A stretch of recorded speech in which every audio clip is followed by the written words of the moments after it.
of Beacon Athletics. Trade from Beacon, Rainier shoots a deep three. He makes it! Preston Rainier is giving Valpo the lead. 1:15 to go. From the game-winning touchdown, the last second shot, the Valpo Sports Radio Network brings you every game for your Beacon. When he kicks it back out to Brown. Brown puts up a three. That one drains it. A layup for three. On air at 95.1 FM and streaming live at WVURTheSports.com. You're listening to the Valpo Sports Radio Network.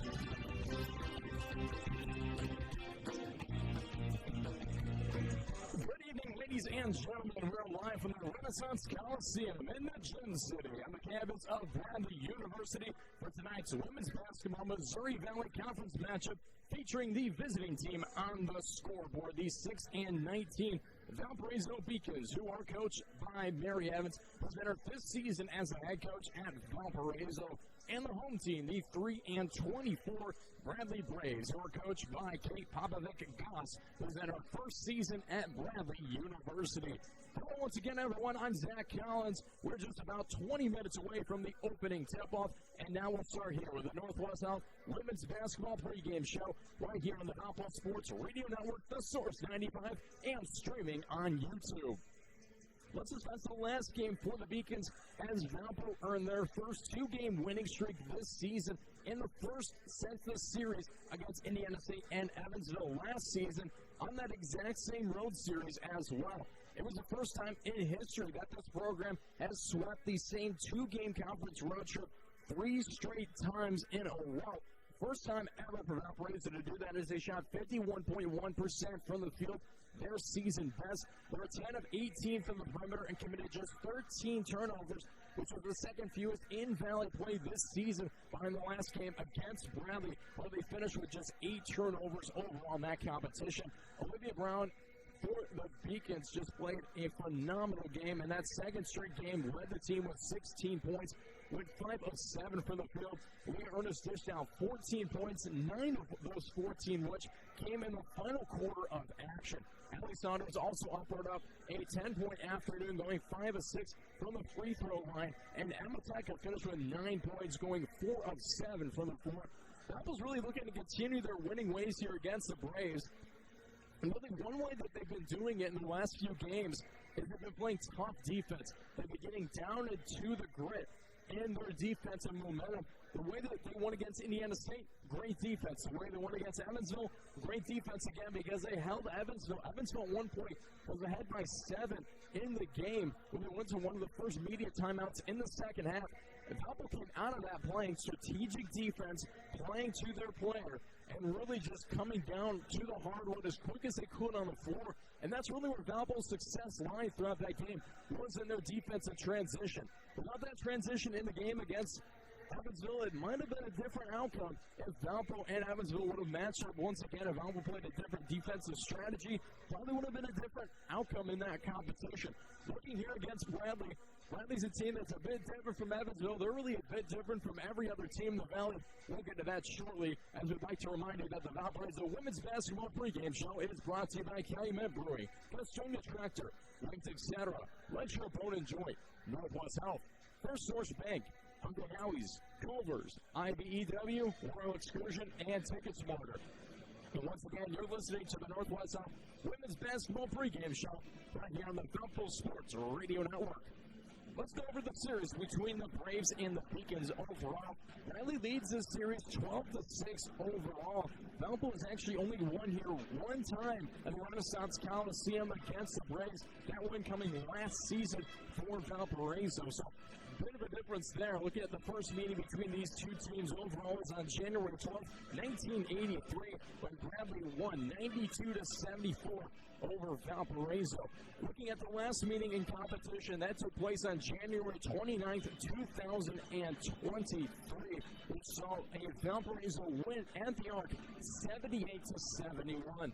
Olivia Brown tied her career high and got her Beacon career high in points as she went 8 of 10 from the field, shooting 6 of 8 from the three-point line, which tied for the 7th best in program history and three-point percentage in a single game. Leah Ernest finished in just short of her career high, finishing with 19 points on the afternoon, snatching up 11 rebounds. Ernest's career high is 20 points. That was last against Central Michigan, the first game of the season. She's really been trying to meet that expectation once again throughout the remainder of this season. She's got a chance to do so here tonight. But beforehand, Allie Saunders came off the bench and finished the game with 15 points, ringed around 5 assists in the competition. Bradley did shoot 50% against Valpo in the last game, and allowed 3 players in double digits, with Carolyn Waite finishing with 23 points, 3 rebounds, and 3 assists. And Alex Ross also finished with 17 and had 5 rebounds in the last competition as well.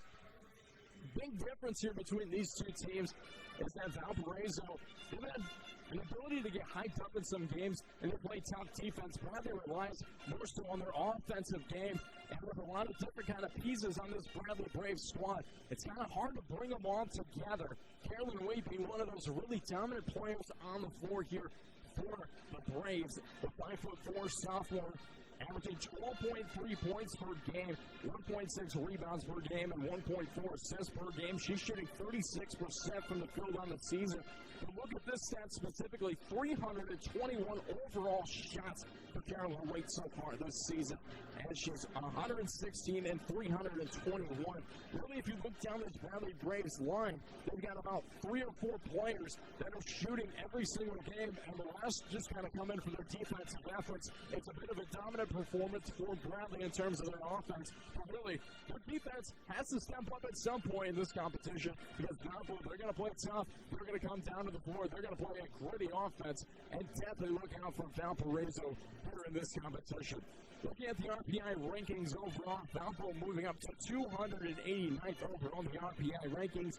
Bradley sitting at 333rd overall in the RPI rankings. Looking at the RPI prediction for this competition, it actually has Bradley winning over Valparaiso by 6, a 68-62 score prediction coming into this competition, with the over-under sitting at 130 points for this game. So the RPI is predicting Bradley to end a 19-game winning streak. You never know what's going to happen as we're going to look further here as well for the Bradley Braves. They're 2-10 just here at home. Valparaiso sitting at 3-9 away. Their last 2 games added on to that 3-9 record as they beat both Indiana State and Evansville. So definitely a good competition coming into this game. But beforehand, when we return, we'll talk about the opponents even further, the Bradley Braves, the conference standings, keys of the game, and the starting lineups, and the tip-off of this contest will follow shortly after. So stay tuned. You're listening to the home of Valparaiso women's basketball right here on the Valpo Sports Radio Network. Do you hear that? That's the sound of Hungry Howie's hot, real mozzarella cheese melting over a bed of dough made fresh today. A flavored crust loaded with any combination of our mouth-watering flavored crust flavors. You probably didn't think Irresistible had a sound. Well, it does now. Now get a meal deal for any budget starting at the irresistible price of just $5.99. Hungry Howie's. Hey, you! Don't do it! Don't take that job when you can have a career. I'd love a career, but where? At First Source Bank, we offer a variety of fulfilling career opportunities, schedule flexibility, good pay and benefits, educational opportunities for personal growth, and a chance to work with amazing people just like yourself. Join us. Learn more at firstsource.com/careers. That's the number one, stsource.com. Equal opportunity employer. Male, female, disabled, veteran. There are sports bars everywhere these days, but there's only one place for award-winning jumbo wings, bigger beers, and better food and drink values all week long. Wings Etc. Grill and Pub. We're so much more than wings. Enjoy wraps, salads, subs, seafoods, quesadillas, amazing appetizers, and awesome daily lunch food and drink specials. And now, when you can't eat here, order online for pickup at to-go.wingstc.com. It's fast, easy, and convenient. Wings Etc. Grill and Pub at 501 North Sill Navy in Valparaiso. Online at wingstc.com. How do you make the most of your land? Shaw does it behind the wheel of a John Deere 1025R compact tractor, as he does everything to make my yard look as beautiful as I possibly can. But the Hubbard choose their 1025R because we really are trying to create this homestead. There are millions of ways to make the most of your land. How will you make the most of yours? Nothing runs like a deer. Experience all that John Deere has to offer at Castonia Tractor. Visit us online at castrac.com. CASTRAC.com. When you need trusted electrical professionals, who do you turn to? Powering America's team of NECA and IBEW contractors can help. All of our electricians have 10,000 hours of on-the-job and classroom training to ensure the safety of your home or business electrical system.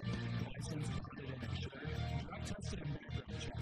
Visit PoweringNorthwestIndiana.org for a complete list of contractors, experts in residential, commercial, industrial, voice, data, video, and renewable energy projects. Visit PoweringNorthwestIndiana.org. Safely powering Northwest Indiana. Live on WVUR 95.1 and streaming at WVURTheSource.com, you're listening to the Valpo Sports Radio Network. We are back here at the Renaissance Coliseum. I'm Zach Collins, and we'll continue here on our Northwest South Women's Basketball Pregame Show right here on the Valpo Sports Radio Network. Let's look at the Valley and some of the upcoming games, which are brought to you by IBEW, the Powering America team of Northwest Indiana. This game actually being one of the latest slated games, and the latest slated game in the Valley here tonight, as we're going to give you some updates for some of the scores from around the Valley. Most games starting at 6 o'clock. A few others starting at 6:30 here tonight. A couple of games at the half. Evansville taking on Missouri State. It's a 1-point lead for the Bears, 23-22 over Evansville. Looking at Drake taking on Murray State. Drake up 43-35 over the Racers at the half. Indiana State traveling to SIU to take on the Salukis. It's a 2-point lead for the Sycamores, 42-40 at the half. With 57 seconds left to go in the first quarter, a 27-19 lead for Belmont over UNI. And UIC traveling to Illinois State to take on the Redbirds. With 33 seconds left to go, a 16-11 lead for Illinois State over UIC. Pay attention to that one game of Illinois State and UIC, because that's going to be a game to watch out for, as Valparaiso are going to be taking on the Redbirds of Illinois State. And the next matchup taking place this Saturday. There'll be a 4 o'clock start for the Beacons in that competition. So definitely a game to look forward to in conference play. And definitely we're going to be able to keep you up to date with all the scores here for the Valley throughout this competition as well, throughout the end of the first quarter, halftime, throughout the remainder after the third quarter, and after the post-game show as well. We're going to make sure to give you all the score updates for these games in Valley competition. Looking at some of the games in women's basketball in top 25 action. Number 1, South Carolina taking on Tennessee. A tight game at the half, 33-29. South Carolina leads over Tennessee. In double overtime, a win for number 3 Stanford over number 21 Colorado, 73-62, the final in that competition. With a minute and 51 seconds left to go in the first, number 5 LSU taking on Vanderbilt. LSU up 13-9 over Vanderbilt. Number 8 Utah taking on California, a 49-43 lead for Utah. Rutgers taking on number 12 Michigan, a 1-point lead for Michigan over Rutgers in Big Ten action. And number 23 Florida State taking on Wake Forest. Florida State up 58-54 with 2:49 left to go in the fourth quarter of that matchup. Let's take a look at the last game for the Braves, as Bradley lost to UNI and a tight matchup up until the second half, where the Panthers were able to continue knocking down shots in the contest. Bradley just shot 38.3% from the field in the game and shot 15.4% from the perimeter in that competition. One of the lowest this season for Bradley. Nika Dorsey led the way for the Braves, finishing with her career high for 15 points and hauled in 2 rebounds and dished out 2 assists. Alex Rouse had 11 points and swiped away, while Idas Fitch chipped in 9 points and had 9 rebounds, just short of a double-double, as Bradley's been looking for their first win since beating Eastern Illinois on December 6th, when they won 72-61. That was a total of 79 days without a win in competition. Bradley's really looking to change things up here in this game against Valparaiso. As I mentioned before, they're on a 19-game losing streak. They haven't been able to win a Valley game yet, as they're 0-16 in Valley play. And that is not due to Pavlovek Gross in terms of her coaching ability. She's just here in her first season, taking over a program that was already in a rebuilding stage. She's just now continuing that rebuilding stage, rebuilding the team how she feels fit, adding the pieces as she needs to. And definitely, that's going to be a thing to look at when we look at her coaching ability on the floor. She's a former player out of Northwestern, former coach out of Northwestern as well. She was the associate coach from 2019 to 2022. Actually won a game as a head coach for Northwestern, and she substituted for the head coach at that time due to an illness in a competition, and won a game out of over 20 for the Wildcats. She also worked with a big defensive efforts at Northwestern, and has started to implement that here at Bradley. Bradley in their last transition with their previous coach really worked heavily on the offensive end. She switching things up going to a defensive end. And we've got Mary Evans who relies on a three as well as relying on her team's defense. Here Popovich is relying on a bit of different things on her end of the floor, and she's just trying to rely more so on the defense and add that into her team's athletic play here. Looking down the line as well, we're going to take a look at the conference standings, which are brought to you by First Source Bank. Strong, stable, local, personal banking, that's First Source Bank. Illinois State still leading the Valley, 13-3 overall in the conference, sitting right with them are Northern Iowa, UNI, as well as Belmont, all at 13-3. Illinois State is 19-7 overall. Looking at Belmont, though, they're on a hot streak, a 10-game winning streak for the Bruins to bring it 17-10 overall with their record. It was very different to start off the season for Belmont. They're sitting further towards the bottom, where SIU and Indiana State are sitting currently. A big difference for the Bruins is they've just been able to dominate in Valley play.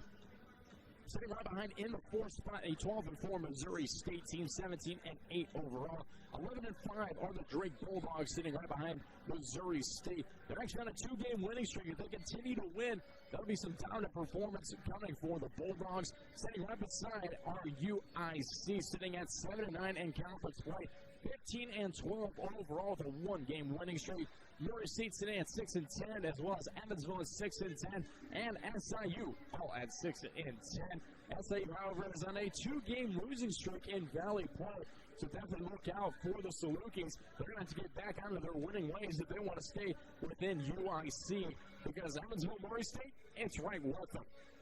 Sitting right beside SIU is Indiana State, sitting at 5-11 overall, 10 in Valley play, and 10-15 overall in play. They're on a 3-game losing streak, one of those being to Valparaiso and another one being to UIC. Valparaiso sitting at 4-12 in a 2-game winning streak, and the Bradley Braves 0-16 in conference play, 3-24 overall. Looking down the line as well, we have to look at the keys of the game, which are brought to you by Royal Excursion, a travel partner of Valparaiso Athletics. Looking at Valpo, really coming into this game, they want to play with a higher intensity than Bradley. Keep up with the tempo and rely on their zone defense. Their zone defense was astounding in the second half against Evansville. Their zone defense was the thing that really kept them in that last competition against the Purple Aces, and really guarding that baseline down low. And a couple times they ran a 1-3-1 zone down low, where they'd have 3 sitting in the middle with the 2 kind of out on the far wings. They'd have 1 up sitting at the top of the key and 1 down low at that lower circle, kind of just defending back and forth of the lower baseline. But yeah, Bradley's keys to the game, they want to be able to drive to the hoop here in this competition, and rely on Carolyn Wade as well as Alex Rouse coming here for them here in this competition tonight.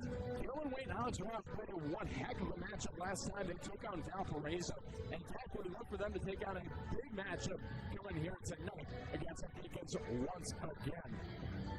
Shortly, we are going to head to the PA announcer to give you the national anthem, which seems to be played by the Bradley Pep Band here to start things off. Before we get into the starting lineups, we're going to stay with you here to play that national anthem live on our pregame show.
And that is the national anthem played.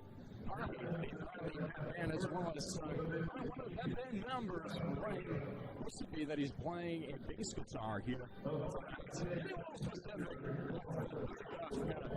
some music technical terms as we get into the starting lineup for tonight's contest, which are brought to you by Northwest Health.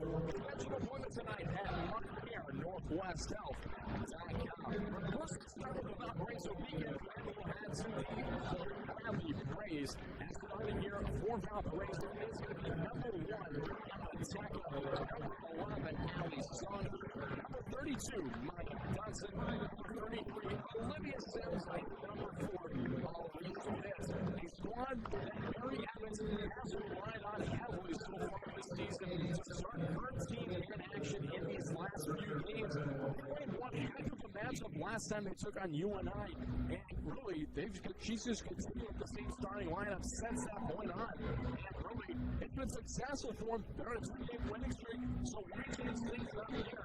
Why not continue with the same thing that's been successful for the last few games? These 5 individuals, they're not going to get you the most points. Allie Saunders has been one of the higher scorers. She's usually number 3rd overall in team score here with Valparaiso. But looking at this team, they're not the high scorer. Ryan Tyson averages just 4.8 points per game. Olivia Sims, 5 points per game. Louise Pitts sitting at 5.2. Emma Zeka just had 10 points per game. She starts off with a big defensive squad. Coming in just about every matchup. And really, we're going to see the same thing in action here for Mary Evans. Tonight, those are both starting lineups for the Valparaiso Beacons. Looking down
tonight's officials will be Missy Brooks, Ty Boyster, and Molly Caldwell coming into this competition.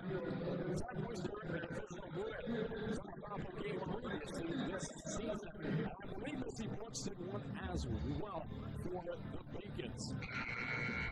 Valpo will start off this game from going from left to right. And Bradley will start off this game going right to left. Start action here as the officials. Over whistle will be just underway shortly. The Braves and the Beacons take to the floor.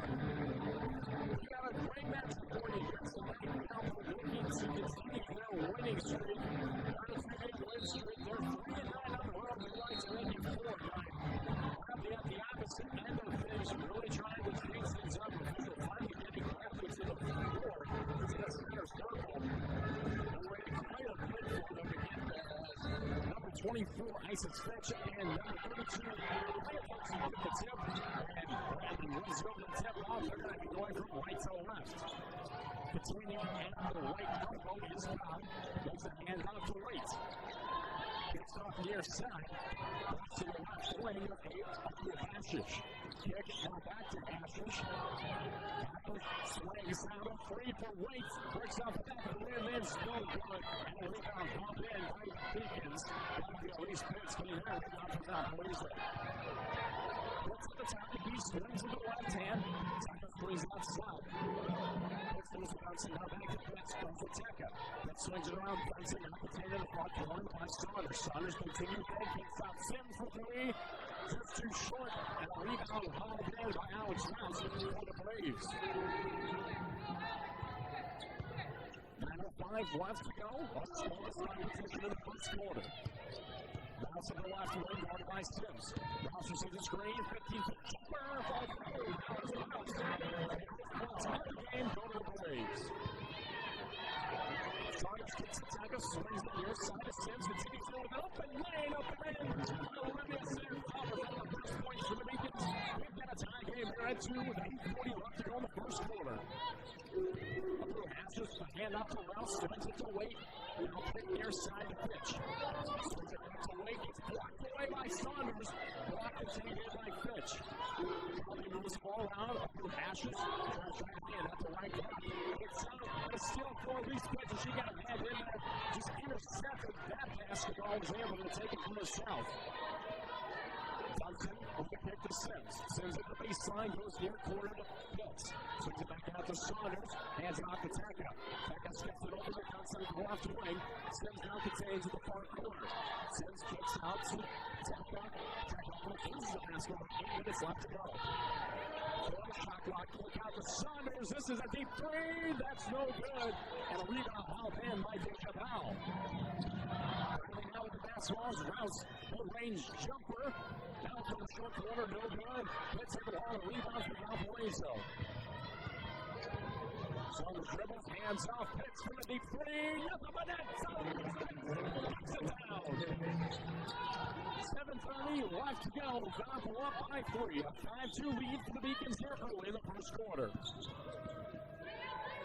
Wait hands it off to Powell. Powell at the right elbow.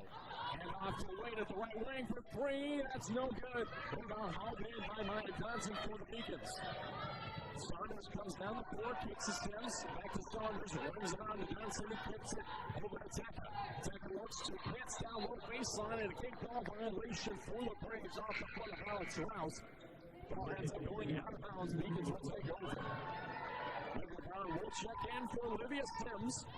A substitution I can always write down every time and just read off of a script. That happens every single game for the first substitution for Mary Evans. 7 minutes remain here in the first quarter. Now with the basketball.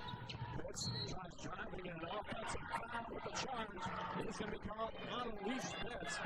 Beautiful shot by Carolyn Waitons to take it all in. Ball to the floor. That'll be Pitts' first and the team's first. We'll have the basketball with under 7 minutes left to go here out of action. Rouse gets high over to Powell. Now tries the handoff. He leaves it for herself. A kick to Wait near side. Take a pump fake, step back out, goes out of the key. Now looks it inside. For Powell, gets back out for Wick, 15-foot jumper.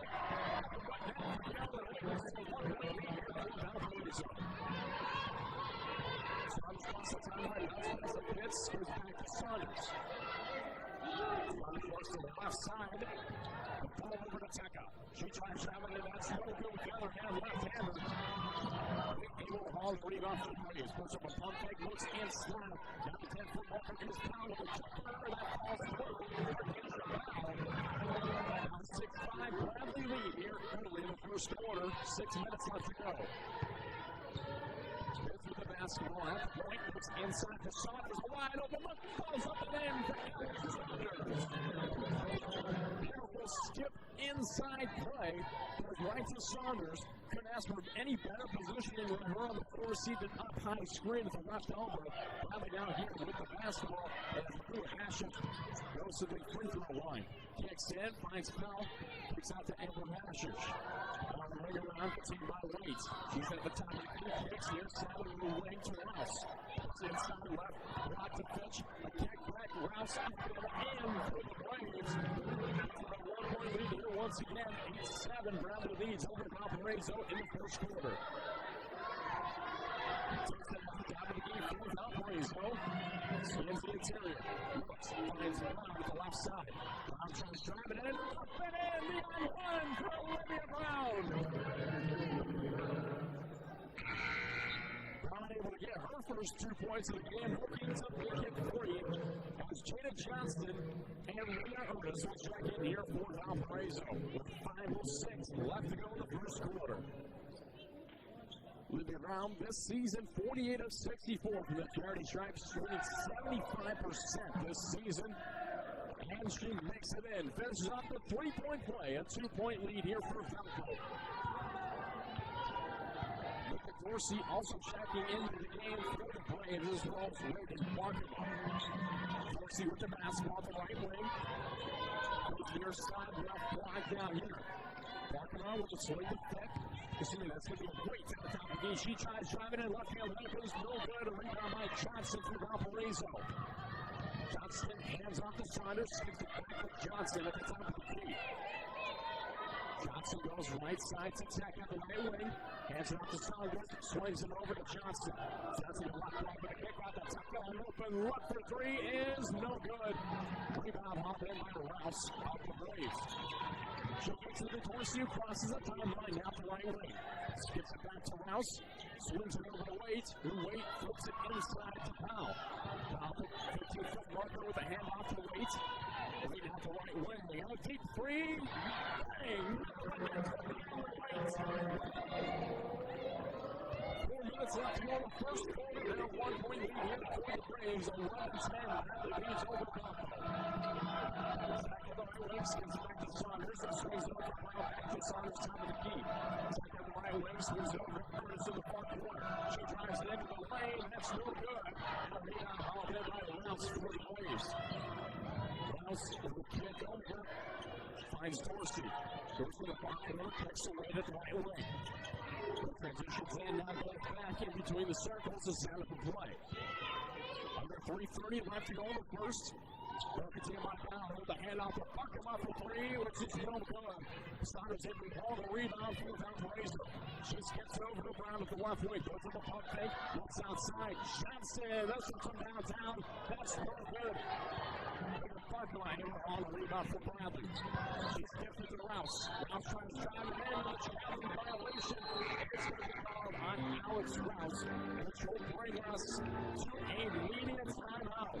We'll stop with action for 7 minutes of action. 3:05 left to go in the first quarter. At 11-10, WVUR. We're going to take an immediate timeout. We'll see you back here in 90 seconds. From Van Grinder, this is the Valpo Sports Radio Network. One meal everyone in your family can get on board with? It's Culver's. You may know us for our famous butter burgers, cooked to order for that great signature steak taste, but we're also known for our whole white meat chicken tenders and juicy chicken sandwiches, and our melty Wisconsin cheese curds, and our hand-battered North Atlantic cod. At Culver's, we believe more menu options mean more ways to brighten your day. Welcome to Delicious.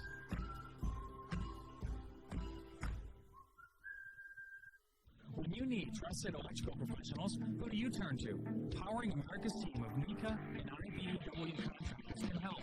All of our electricians have 10,000 hours of on-the-job and inspection training to ensure the safety of your home or business electrical system. Licensed, bonded, and insured, drug tested, and background checked. Visit PoweringNorthwestIndiana.org for a complete list of contractors, experts in residential, commercial, industrial, waste, data, video, and renewable energy projects. Visit PoweringNorthwestIndiana.org. Safely powering Northwest Indiana. Preferred 41 over any other orthopedic practice in the region, Lakeshore Bone and Joint Institute offers the specialized bone, joint, and muscle care needed to keep you in motion. Our world-class providers serve as the official team physicians for Valparaiso University, and we have proudly delivered specialized, experienced care throughout Northwest Indiana for more than 50 years. To learn more about Lakeshore Bone and Joint Institute, visit lbji.com. Live on WVUR 95.1 and streaming at WVURTheSource.com. You're listening to the Valpo Sports Radio Network. Today's broadcast of Valpo Women's Basketball is brought to you by Culver's. Enjoy the Culver's Deluxe, prepared with real Wisconsin cheese, crisp lettuce, white tomatoes, pickles, sweet red onion, and our signature mayo. It's topped with a lightly buttered toasted bun. It's our butter burger at its best. Welcome to Delicious. We're back here at the Renaissance Coliseum on the campus of Bradley University. For some action here tonight in women's MVC basketball action. An 11-10 Bradley lead here early with 3:05 left to go in the first quarter of play. Valpo just kind of missing a couple of miscommunication errors on their end. They're trying to get back into this one. And Bradley, they've just been able to knock down shots here early, shooting 45% from the field, 5 of 11 overall from the hardwood. As we're starting action once again here after that media timeout as Saunders crosses the timeline.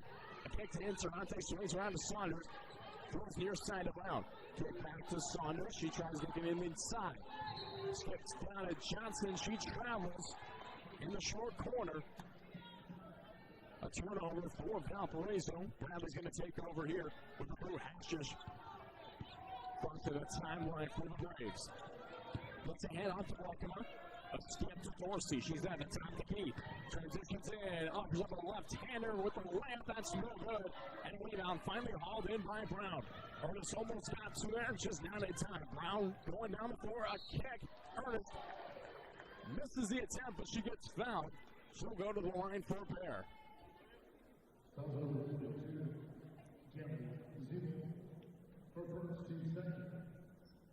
That'll be Bradley's second team foul here. Start things off early. Ernest making the first, just shooting 58.6% from the charity stripe this season. Followed it up being on Zabel as Ernest makes them both in. Kayla Zabel finally checking into this game, offers up her first and the team's second, as I mentioned before. And a 1-point lead here now for the Beacons after Ernest makes them both from the foul line. Hand off to Dorsey. Dorsey at the top of the key. Scans inside, looks out, finds a Blue Hashish at the right wing. She's guarded by Interante. Continues in, now the right block, throws out, finds Fitch. Rings around to Dorsey. Dorsey receives the screen, now to left elbow. Finds a player, and that's no good. Shot attempt by Zabel. Valpo with the basketball as Interante contains. Throws at Johnson. Now in between the circles is Saunders. Saunders skips it over to Interante. Up throw to Johnson. Now looks inside for Ernest. Ernest to the left block. Up. No good, but gets fouled on the attempt. Ernest will head to the line for a pair once again. That was going to be on number 42, Kaylee Zabel. That'll be her second now on the team's third. That's 2 fouls in a row for her. And 2 times in a row where Ernest is going to the line on an offensive and defensive momentum transition. Ernest able to knock in the first. She's really been emphasizing on her free throws in practice, especially as of late, as she makes them both in. Perfect 4-4 for Leah Ernest from the charity stripe to bring a 3-point lead for Valparaiso, 14-11 over the Braves. Dorsey with a toss to Powell. Brings it around to the Blue Hashish. She skips it inside for Fitch. Offers up a jumper, nothing but net for Fitch. 1 point lead, 1:20 left to go in the first quarter of action. Saunders crossing the timeline, throws it to Johnson. Skips it over to Brown. Bounce pass goes to Saunders at the middle of the baseline. Now left side, far side of the court. A skip out to Brown, far wing. Kick out. Johnson inside, right block. Loses the basketball, almost goes out of bounds. It's going to be the last touch by the Braves. It's going to stay with Valparaiso. 9 seconds left on the shot clock. A minute remains of the first quarter as Elise Pitts checks in for the Beacons. Great defense so far down low at the baseline for Bradley. It's executed a turnover for Valpo before the media timeout. Valpo now inbounding. It's Ronte down low, 10-foot marker, kick out. Brown, this one's from Iowa. That's no good. Rebound held in by Isaac Fitch. Bradley's got about 45 seconds to work with here. Shot clock and game clock separated by just about 22 seconds. Dorsey at the left wing, guarded by Interante. Continues in, goes low baseline. Finds Fitch down low in the upper end for Isaac Fitch. A 1 point lead here. Valparaiso with the basketball. Game clock is at 25 seconds. Shot clock turned off. Valparaiso's going to have the last shot of the first quarter here. Fitch dribbles to the front court right side. Guarded by Abu Hashish of the Braves. So goes over the left hand. Throws it to Interante at the left wing. 8 seconds remaining. Look inside. Jumps in with the up and in. Just 5 seconds remaining here in this first quarter. Abu Hashish coming down the floor. Throws up a last second shot. That's no good. And Valpo is going to end the first quarter with a 1 point lead. 16-15 over the Braves. Great action here to start up this competition. A high-scoring game for both of these teams. Stay tuned to experience more of this action as we're going to take a 90-second media timeout. We'll see you back here. Come in live here. This is the Valpo Sports Radio Network. Do you hear that? That's the sound of Hungry Howie's hot, real mozzarella cheese melting over a bed of dough made fresh today. And flavored crust loaded with any combination of our mouth-watering flavored crust flavors. You probably didn't think Irresistible had a sound. Well, it does now. Now get a meal deal for any budget starting at the irresistible price of just $5.99. Hungry Howie!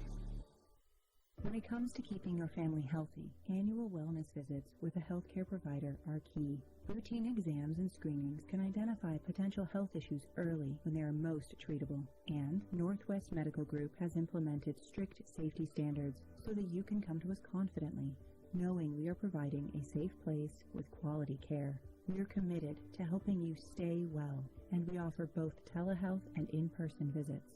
Schedule an appointment today at mycarenorthwesthealth.com. At Wings Etc., we love sports. So much that we pack our walls with tons of big flat screens tuned to the very best sports programming. At Wings Etc., we love big, cooked to tender, crisp perfection wings. And so do our fans who have voted our wings best in more and more cities across the Midwest. At Wings Etc., we love beer. We love it so much that we have over 40 different kinds of beers in bottles and on tap, including your favorite regional craft beers. Wings Etc. at 501 North Silhavy in Valparaiso and online at wingsetc.com. Live on WVUR 95.1 and streaming at WVURTheSource.com. You're listening to the Valpo Sports Radio Network.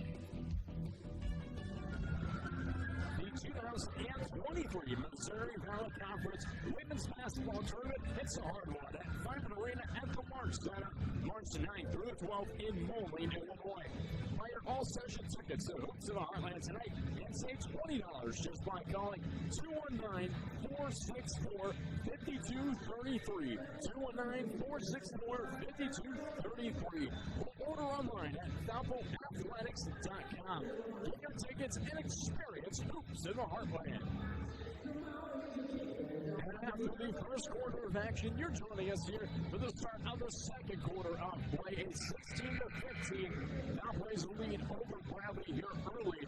Bradley with a couple fouls to start off this game as they had 3. Valparaiso just finishing off with 1 in the first quarter of action.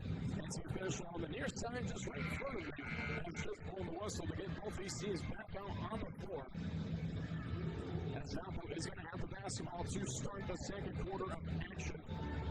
It's going to be Intermonte inbounding at the near sideline. And she throws it in to Elise Pitts, and Pitts crosses the timeline for Valpo to start the second quarter of action. Johnson at the far arc. Dribbles in between the circles now. Brooks scans at the top of the key, throws right side to Ernest. Ernest tries to drive it in, little baseline, a kick out. Johnson in the far corner, puts up a pump fake, goes to the free throw line, a kick out to Ernest, puts up a pump fake of herself, a short corner three-pointer. That's no good. And a travel is going to be called by Abu Hashish for the Braves down low after she got the rebound after Ernest's missed 3 in the far corner. Puts the inbound near baseline, kicks it in to Johnson, wings it around to Ernest, throws it to Pitts. Lobs it over to Intermonte, bang! She knocks down a 3! 4-point lead now here for Valparaiso. 9:15 left to go in the second quarter.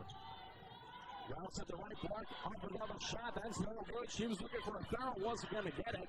Pitts crosses the timeline for Valparaiso, and a turnover as Rouse hits the basketball with ease. Comes down the floor, jump stops up and in. Alex Rouse, good effort on the floor by Elise Pitts in the defensive transition. She just went with her on the play. Even smarter play by Rouse and her core vision, being able to just stop on a dime and able to go with the up and in. 18-17. Valparaiso leads over to Bradley. Also a great movie as well. But an even better movie of action. Olivia Brown with the shot up and in with the N1. Already a spot in Hollywood. Brown will go to the line here to shoot one to finish off the 3-point play. 21-17, 8:38 left to go. Olivia Brown at the line. She finishes now 22-17 Valparaiso.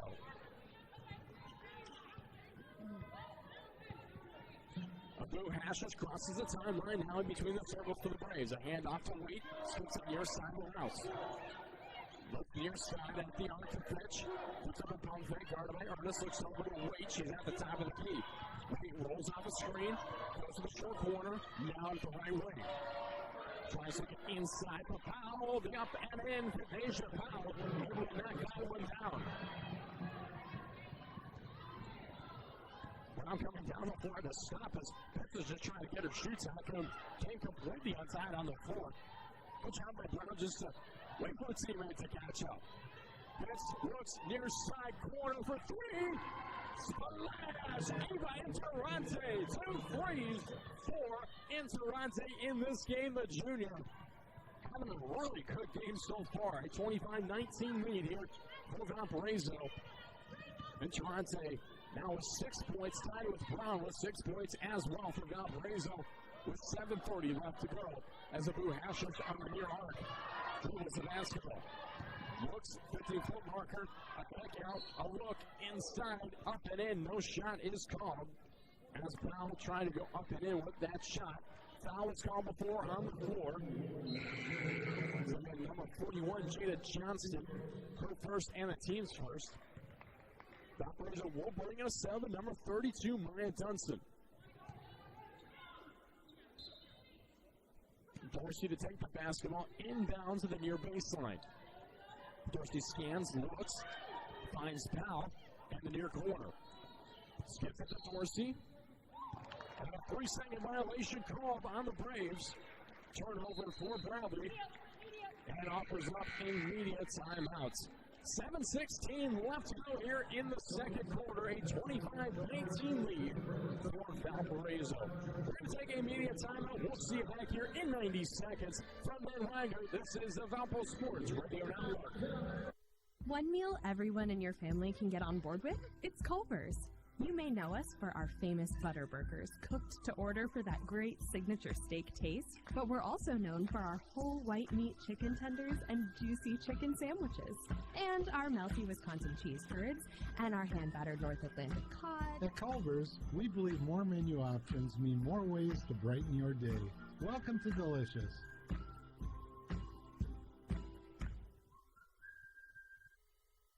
Minutes still matter when it comes to medical emergencies. Chest pain, severe abdominal pain, headache, high fever, and other emergencies need fast medical care. So please, don't put off getting care in an emergency. Northwest Health has implemented strict safety standards so that you can come to us confidently, knowing we are providing a safe place with quality care. Visit northwesthealthercare.com or call 911 in an emergency. Do you hear that? That's the sound of Hungry Howie's hot, real mozzarella cheese melting over a bed of dough made fresh today. And flavored crust loaded with any combination of our mouth-watering flavored crust flavors. You probably didn't think Irresistible had a sound. Well, it does now. Now get a meal deal for any budget starting at the irresistible price of just $5.99. Hungry? Live on WVUR 95.1 and streaming at WVURTheSource.com, you're listening to the Valpo Sports Radio Network. Hey, Valpo sports fans, Wings Etc. Grill and Pub, located at 501 North Silhaven and East Chicago Street, have lunch specials featuring wings, burgers, wraps, rib tips, and more at amazing lunch prices. Weekdays from 11 a.m. to 2 p.m. Stop by and visit them today. Can't dine in? Order online at twofoodwingsetc.com. Wings Etc. Grill and Pub and Valparaiso. We're back here on the campus of Valpo University for some Valpo women's basketball action. A 25-19 lead here with 7 minutes and 16 seconds left to go in the second quarter. It's been one heck of a matchup. Let's look at some other matchups in Valley action as Missouri State is leading over Evansville by 9 in 45-36. Missouri State taking on Drake the Bulldogs uptown 71-56 over the Richard 79 left to go in the fourth quarter. At the end of the third, Indiana State leading by 2 over SI. With 8:15 left to go in the third, UNI down by 4 to Belmont, 46-42, and 8:06 left to go in the third. Illinois State taking on UIC, a 34-28 lead for the Redbirds over the Flames as we're back in action here. It's right at the left wing, skips it over to Pitts, rings it out over to Ernest. Ernest at the right block, looks inside to the left block to Thompson. She misses the time, gets her own rebound, and just dribbles back out to the top of the key. Comes to Pitts, skips it back to Thompson. A whip ball for the Brown. Kick in the corner, Interlante throws it back to Sims. Sims ranked it to Johnson, skips it over to Pitts. And passes over to Ernest. Passes back to Pitts. Strings it. Knocks in the three to put Valpo up by 9. Bradley with the basketball now is Waite. Throws a kick to Pitch. Pitch looks the foul, skips it on over to Dorsey. Dorsey scans the inside, looks, finds Waite at the top of the key. Now goes over to the right wing, back to the top of the key. Takes a handoff, now to the left wing. Gets it blocked by Leah Ernest. She's able to get her own block after the attempt of Waite.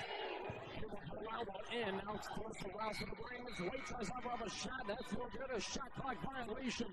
Wonderful defense offered up by the Beacons. As players on the bench get up at the top of their heads. A little bit of a celebration for Valpo.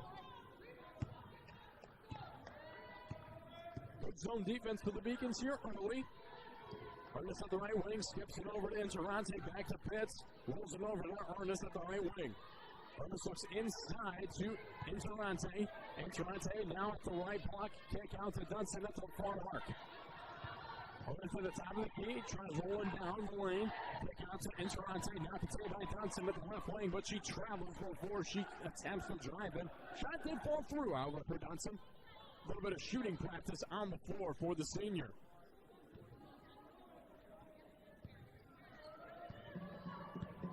Bradley with the basketball now as Blue Hashish makes a handoff to Dorsey in between the circles.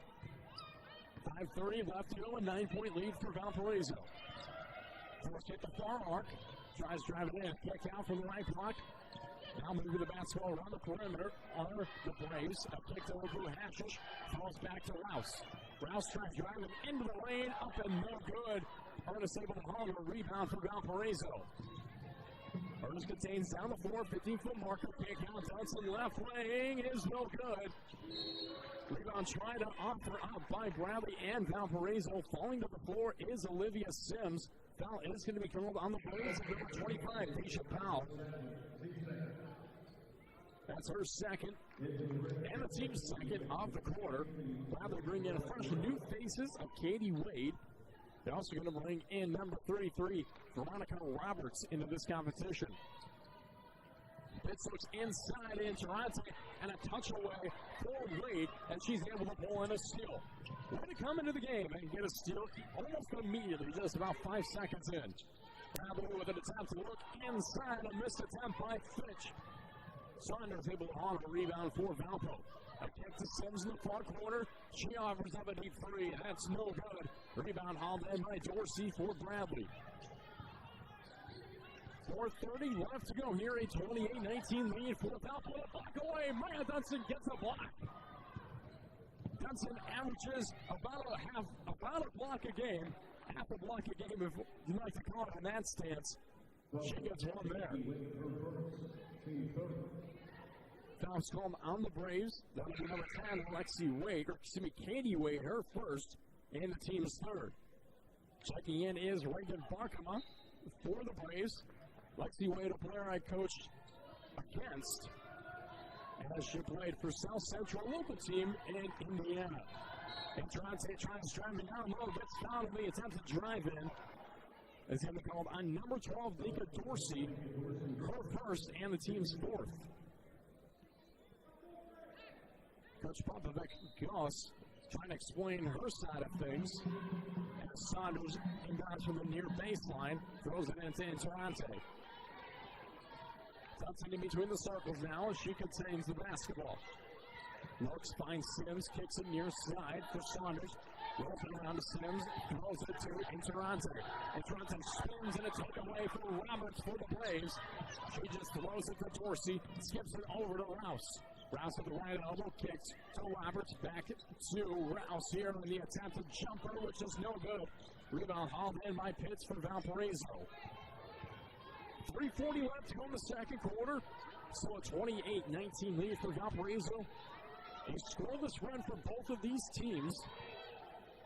Bradley's longer at 4 minutes and 30 seconds as Saunders offers up a three. Bang! Alex Saunders knocks it in. Nothing but net at the top of the key. Tommy ends Valpo to score this run almost up 3 minutes of action. Valpo on a 9-0 run over the last 5 minutes of play, which is just ended by Veronica Roberts on the attempt for the end one.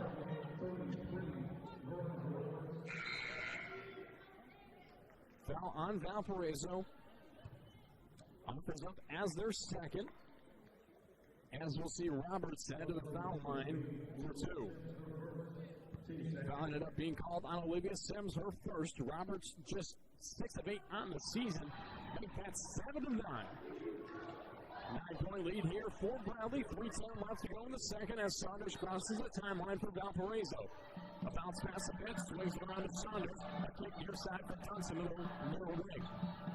Throws it over to Pitts. Pitts tries to go cross court and a block away. Dorsey able to contain the basketball now.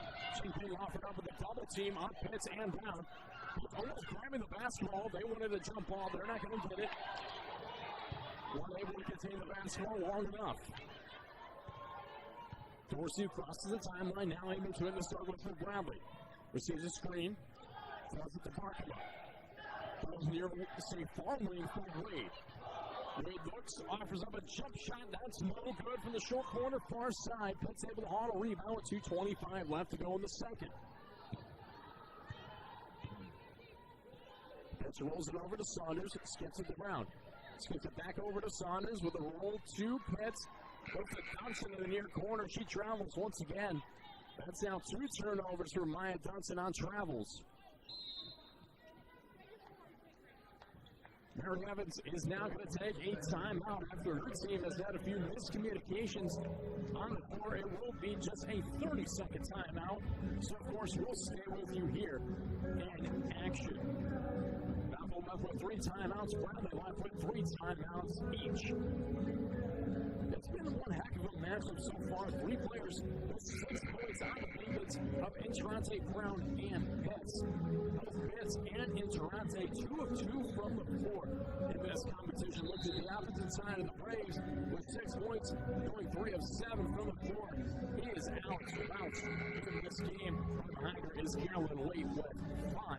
And also with 5 is Valpo's Allie Saunders, 2 of 3 from the floor, 1 of 2 from Iowa. 2:14 left to go. Brownlee to inbound as Abu Hashish checks back into the game for the Braves. She brings the basketball down the floor. At the point, kicks to Fitch. Fitch rolls over the near wing and then hand off to Barkema. Now contained by Abu Hashish. Hashish at the left wing. Goes cross court to the right elbow. Tries looking. Skips it to Wade. Throws to Fitch. Wade throws. Finds Abu Hashish, offers up a 3, which is no good, and a rebound hauled in by the Beacons as Saunders crosses the timeline. She looks over, finds Dunson at the left wing, contains over to Saunders, who whips it over to Brown. Brown finds Tack in the near corner, back to Brown. Brown tries to drive in inside, gets it stripped away, picked out by Fitch. Fitch gets it to Abu Hashish at the top of the key, tries to get inside for Roberts, and she gets down on the attempted drive. Fouls on the Beacons, and she's going to go to the charity stripe here once again for Bradley. Valpo will bring in a sub of Leah Ernest. Bradley will bring in a sub of number 3, Alex Rouse. Roberts going to the line once again. 7 of 9. Make that 7 of 10 so far this season. Her career high is 12 points overall as she knocks down the second. Roberts in this competition already with 3 points of action. Make that 4, which actually ties her career high against Murray State. Now for the basketball kick out, Teka, far corner, no good. Rouse able to haul the rebound, just a bit tough shot for Teka. Goes a bit hard and strong as it rolls off the iron. Bradley with the basketball, attempted shot by Fitch in the short corner, far side is no good. And under a minute left to go, a 31-23 point lead for Valparaiso. Saunders skips it near wing to Brown. Brown tries driving in baseline, a kick to Teka in the open lane. Now guarded by Roberts, a kick out for Ernest, skips it over to Saunders. Saunders looks inside for Teka, 15-foot touchdown, nothing but net for Emma Teka.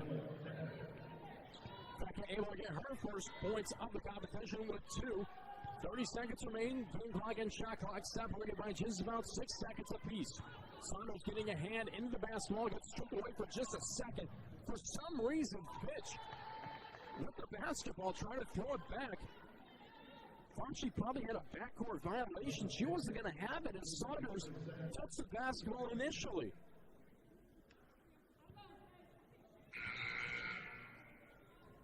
And for whatever reason, they're saying Valpo didn't have full offensive possession. Mary Evans actually confused on the call. Takes it anyway. Valpo's going to inbound with 20.9 seconds left to go. Valpo didn't have full possession, so that's why they didn't get the free throws at the line, as Valpo has 5 fouls. 10 seconds remain. Saunders loses the basketball. Falling out of bounds are the Braves and the basketball. Valpo's going to have possession.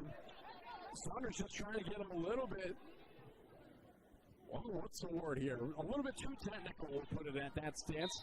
Showing off her skills just a little bit too much on the floor. 6.5 seconds left to go. Now foul. Saunders gets the inbound. Puts down low to Teka. Can't make it as it rolls around the iron. Beautiful attempts by the junior.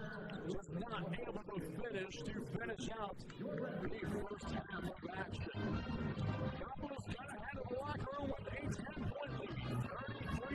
33-23. Beacons over the Braves.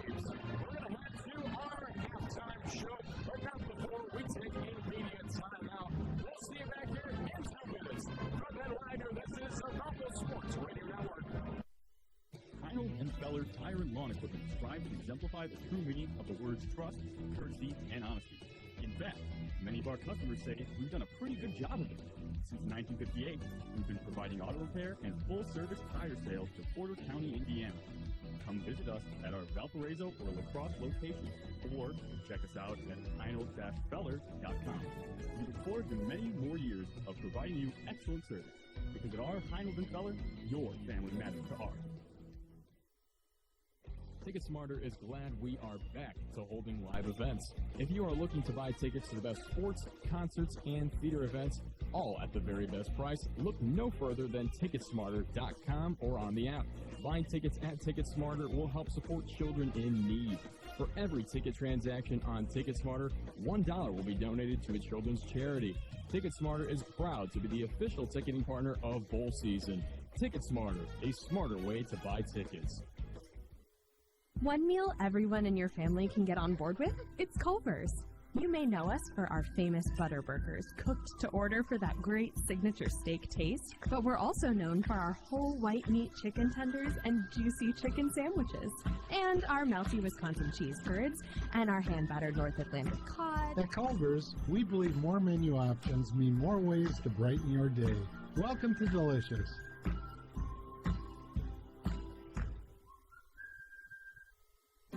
Preferred 4-to-1 over any other orthopedic practice in the region, Lakeshore Bone and Joint Institute offers the specialized bone, joint, and muscle care needed to keep you in motion. Our world-class providers serve as the official team physicians for Valparaiso University, and we have proudly delivered specialized, experienced care throughout Northwest Indiana for more than 50 years. To learn more about Lakeshore Bone and Joint Institute, visit lbji.com. Live on WVUR 95.1 and streaming at WVURTheSource.com, you're listening to the Valpo Sports Radio Network. The Missouri Valley Conference Women's Basketball Tournament returns to Vibrant Arena at the Mark in Moline, Illinois, March 9th through the 12th. Reserve your seat at Hoops in the Heartland just by calling 309-764-2001. Or order online at NBCQuadCities.com. Get your tickets and experience Hoops in the Heartland. Welcome here to our halftime show, which is brought to you by the IBEW Empowering America team of Northwest Indiana. If you're just joining us here, Valparaiso up by 10, 33-23 lead for the Beacons over the Bradley Braves. Let's start off with the home team with 23 points for Bradley Braves. In terms of their stats, as we'll break down the stats here of action. Looking at this team overall, leading with 6 points is number 3, Alex Rouse. She's 3 of 7 from the floor. With 5 points, number 11, Carolyn Wade, 2 of 7 from the floor here so far in this competition. 3 players with 4 points of Isis Fitch, Asia Powell, as well as Veronica Roberts. Roberts tying her career high already, her previous career high of 4 with Murray State in that game. Now here with Valparaiso, she's looking to continue. That's her season high, not her career high.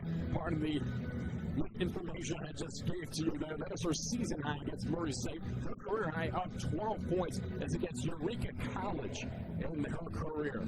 Looking down the line as well, a couple of other players scoring. No other players actually scoring here for the Braves, as just 2, 4, 5 players scoring overall for Bradley in the first half. Ruba Ava Hashish was 0. Nika Dorsey, as well as Reagan Merkema, Katie Zebel, and Katie Wade all played but did not score in the first half of action. Looking for Valparaiso with 33 points to start things off here. 3 players with 6 points. Of Elise Pitts going 2-2 from the field. All of her buckets made off of threes. Olivia Brown with 6 points as well. She's 2 of 3. And Ava Interante, 2 of 2 from the field, finishing with 6 points in the first half of play. With 5 points will be the freshman, number 11, Allie Saunders, as she's 2 of 3 from the field so far in this game. She's also been able to haul in a rebound. And one thing I didn't mention as well is Elise Pitts has been able to haul in 4 rebounds so far in this competition. If she continues that, she will also tie her career high of 8 coming into this game as well.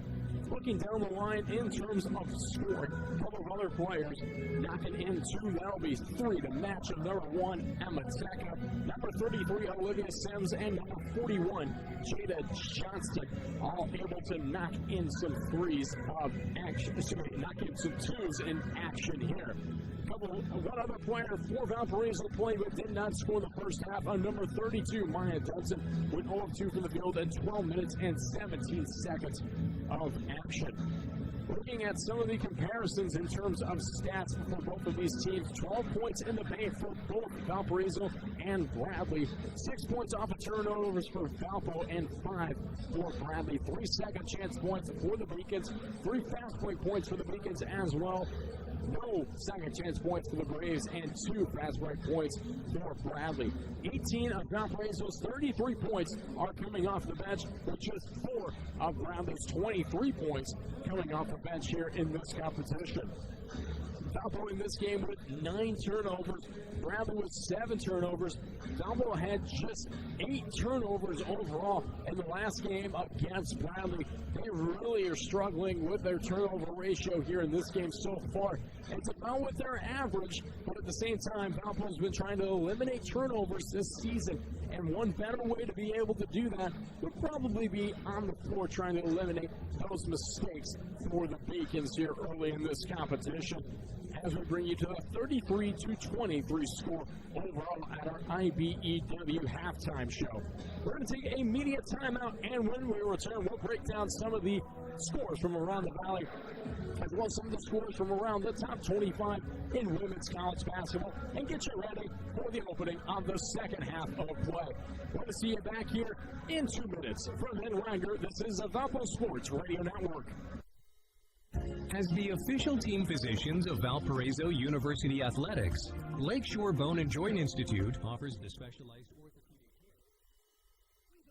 We love sports, so much that we pack our walls with tons of big flat screens tuned to the very best sports programming. At Wings Etc., we love big, cooked to tender, crisp perfection wings. And so do our fans, who have voted our wings best in more and more cities across the Midwest. At Wings Etc., we love beer. We love it so much that we have over 40 different kinds of beers in bottles and on tap, including your favorite regional craft beers. Wings Etc. at 501 North Silhavy in Valparaiso, and online at wingsetc.com.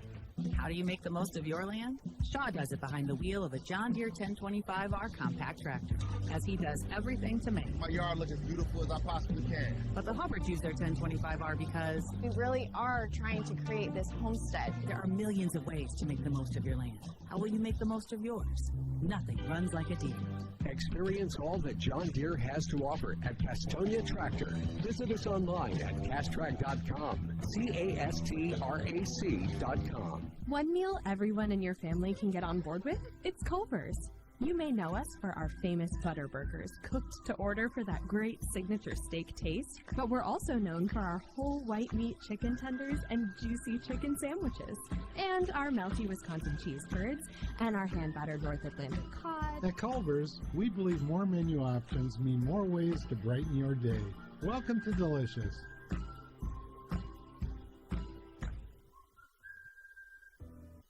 Heinold and Feller Tire and Lawn Equipment strives to exemplify the true meaning of the words trust, courtesy, and honesty. In fact, many of our customers say we've done a pretty good job of it. Since 1958, we've been providing auto repair and full-service tire sales to Porter County, Indiana. Come visit us at our Valparaiso or La Crosse locations, or check us out at heinold-feller.com. We look forward to many more years of providing you excellent service.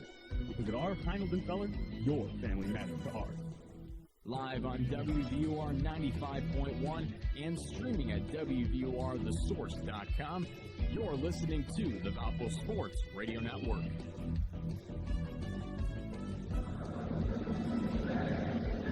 NBC student athletes are positively impacting the communities where they live by sharing views and fostering a climate for change for future Valley pioneers. To learn more about mobilizing voices for change, visit NBC-Sports.com/One Valley.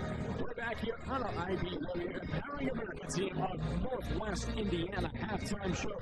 I'm Zach Collins. If you're just joining us here, a 33-23 lead for Valparaiso is in action here as we're at half halftime. We're going to look at some of the scores from around the valley with a final score of Drake 97 over Murray State 71. That was at the Racers' home stadium. Drake was able to dominate in the last 3 games of the season so far here. They've got a few more. They've got about 3 more here. So they can really make a big run here as the Drake Bulldogs, as Murray State and Drake are really neck and neck so far early in the season. The Racers just losing a couple games as of recent, and that'll bring Murray State's winning streak down to a losing streak, and Drake will continue under the winning ways of a 3-game winning streak after that win over Drake. Drake's win over Murray State, excuse me. I was looking at someone else trying to direct me to do something here. Look at some of the other scores from around the valley at the end of the 3rd quarter. Illinois State leading over UIC 45-41. The Redbirds looking to get back in their winning ways, as at one point they had a 12-game winning streak. Now they just continue to be back and forth. It's almost like a hard monitor. One game they're up on top, the next game they're right down low. They're steeping down. They're able to get back on top as they just lost their last matchup. Now they're taking on UIC looking for a win against the Flames. A couple of other games in action with 43 seconds left to go in the 4th quarter. Looks like Missouri State's going to take a win over Evansville, a 60-50 lead for the Bears over the Purple Aces. With a minute 19 left to go in the 4th quarter, another game looks to be finalized here of SIU taking on Indiana State. So Hokies up 78-64, a 14-point lead for SIU. Indiana State, that'll bring them to a 4-game losing streak. The Sycamores struggling here recently after their game against Valparaiso. They haven't won since. Looking as well, UNI taking on Belmont in the 4th quarter with 8 minutes and 12 seconds left to go. The Bruins making it a tight matchup with the Panthers. A 5-point lead for Belmont over UNI. And of course, this game here, a 33-23 lead for Valparaiso. Let's take a look at some of our beacon bets. Something that we actually didn't talk about in the pregame show. This is because I kind of forgot to talk about the beacon bets in the pregame show. So let's look at it in our IBW halftime show. As the Valpo wins here tonight, it would be the first time since 2021 where they would win 3 or more straight games, whereas in the 2020-2021 season, Valpo beat Evansville, Loyola, and SIU 2 times to win 4 straight games in the 2020 and 21 season. They've been able to really match up against those teams in that previous stand. And looking at Valpo to bring it to a 3-game winning streak would be huge for this Valpo team, as they haven't done it in over 2 years. So, one time they had actually doubled up on games. It was a game against SIU. That was a good COVID because the team would travel and then play 2 games back to back. One team would be the whole team in 1 game, they made it way through the next. And I was sitting up there, and you can probably hear me from around the entire arena because, well, I like to get loud on the floor. He did it as well. Valpo's also looking to get their 2nd straight win here at the Renaissance Coliseum for the first time in program history. Valpo won last year here at the Renaissance Coliseum against the Braves. They were able to win that standpoint last year for Valparaiso. They went on that 1 win as they're just 1-6 here when playing Bradley. It's going to be a big one for Valpo to do here. They're going to maintain their 10-point lead, keep up their offensive tempo and rhythm on the floor to be able to stay with the Braves. Valpo also looking at it, Amataka scores in double digits here in this game. It would actually be the largest point average increase for a Beacons athlete in a 5-game span this season.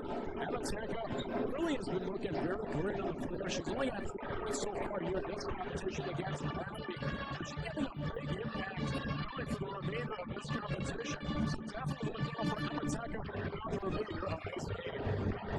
Let's look at some of the scores for the top 25 teams from around the nation.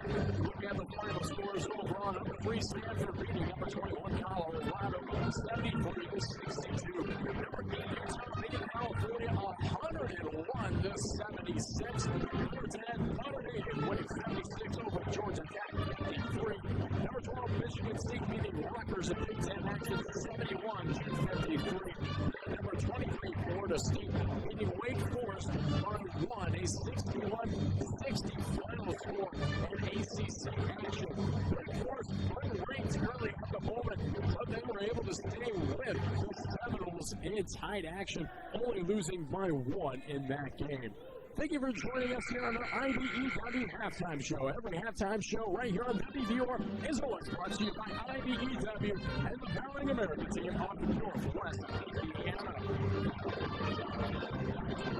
Is going to start this game we start the second half going from right to left, Bradley from left to right. Bradley is going to start with the basketball as Rouse contains at the right arc.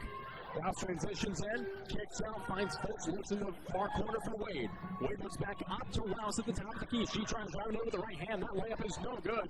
Sims being credited with the rebound. Hudson finally containing the basketball as she throws to Saunders near side.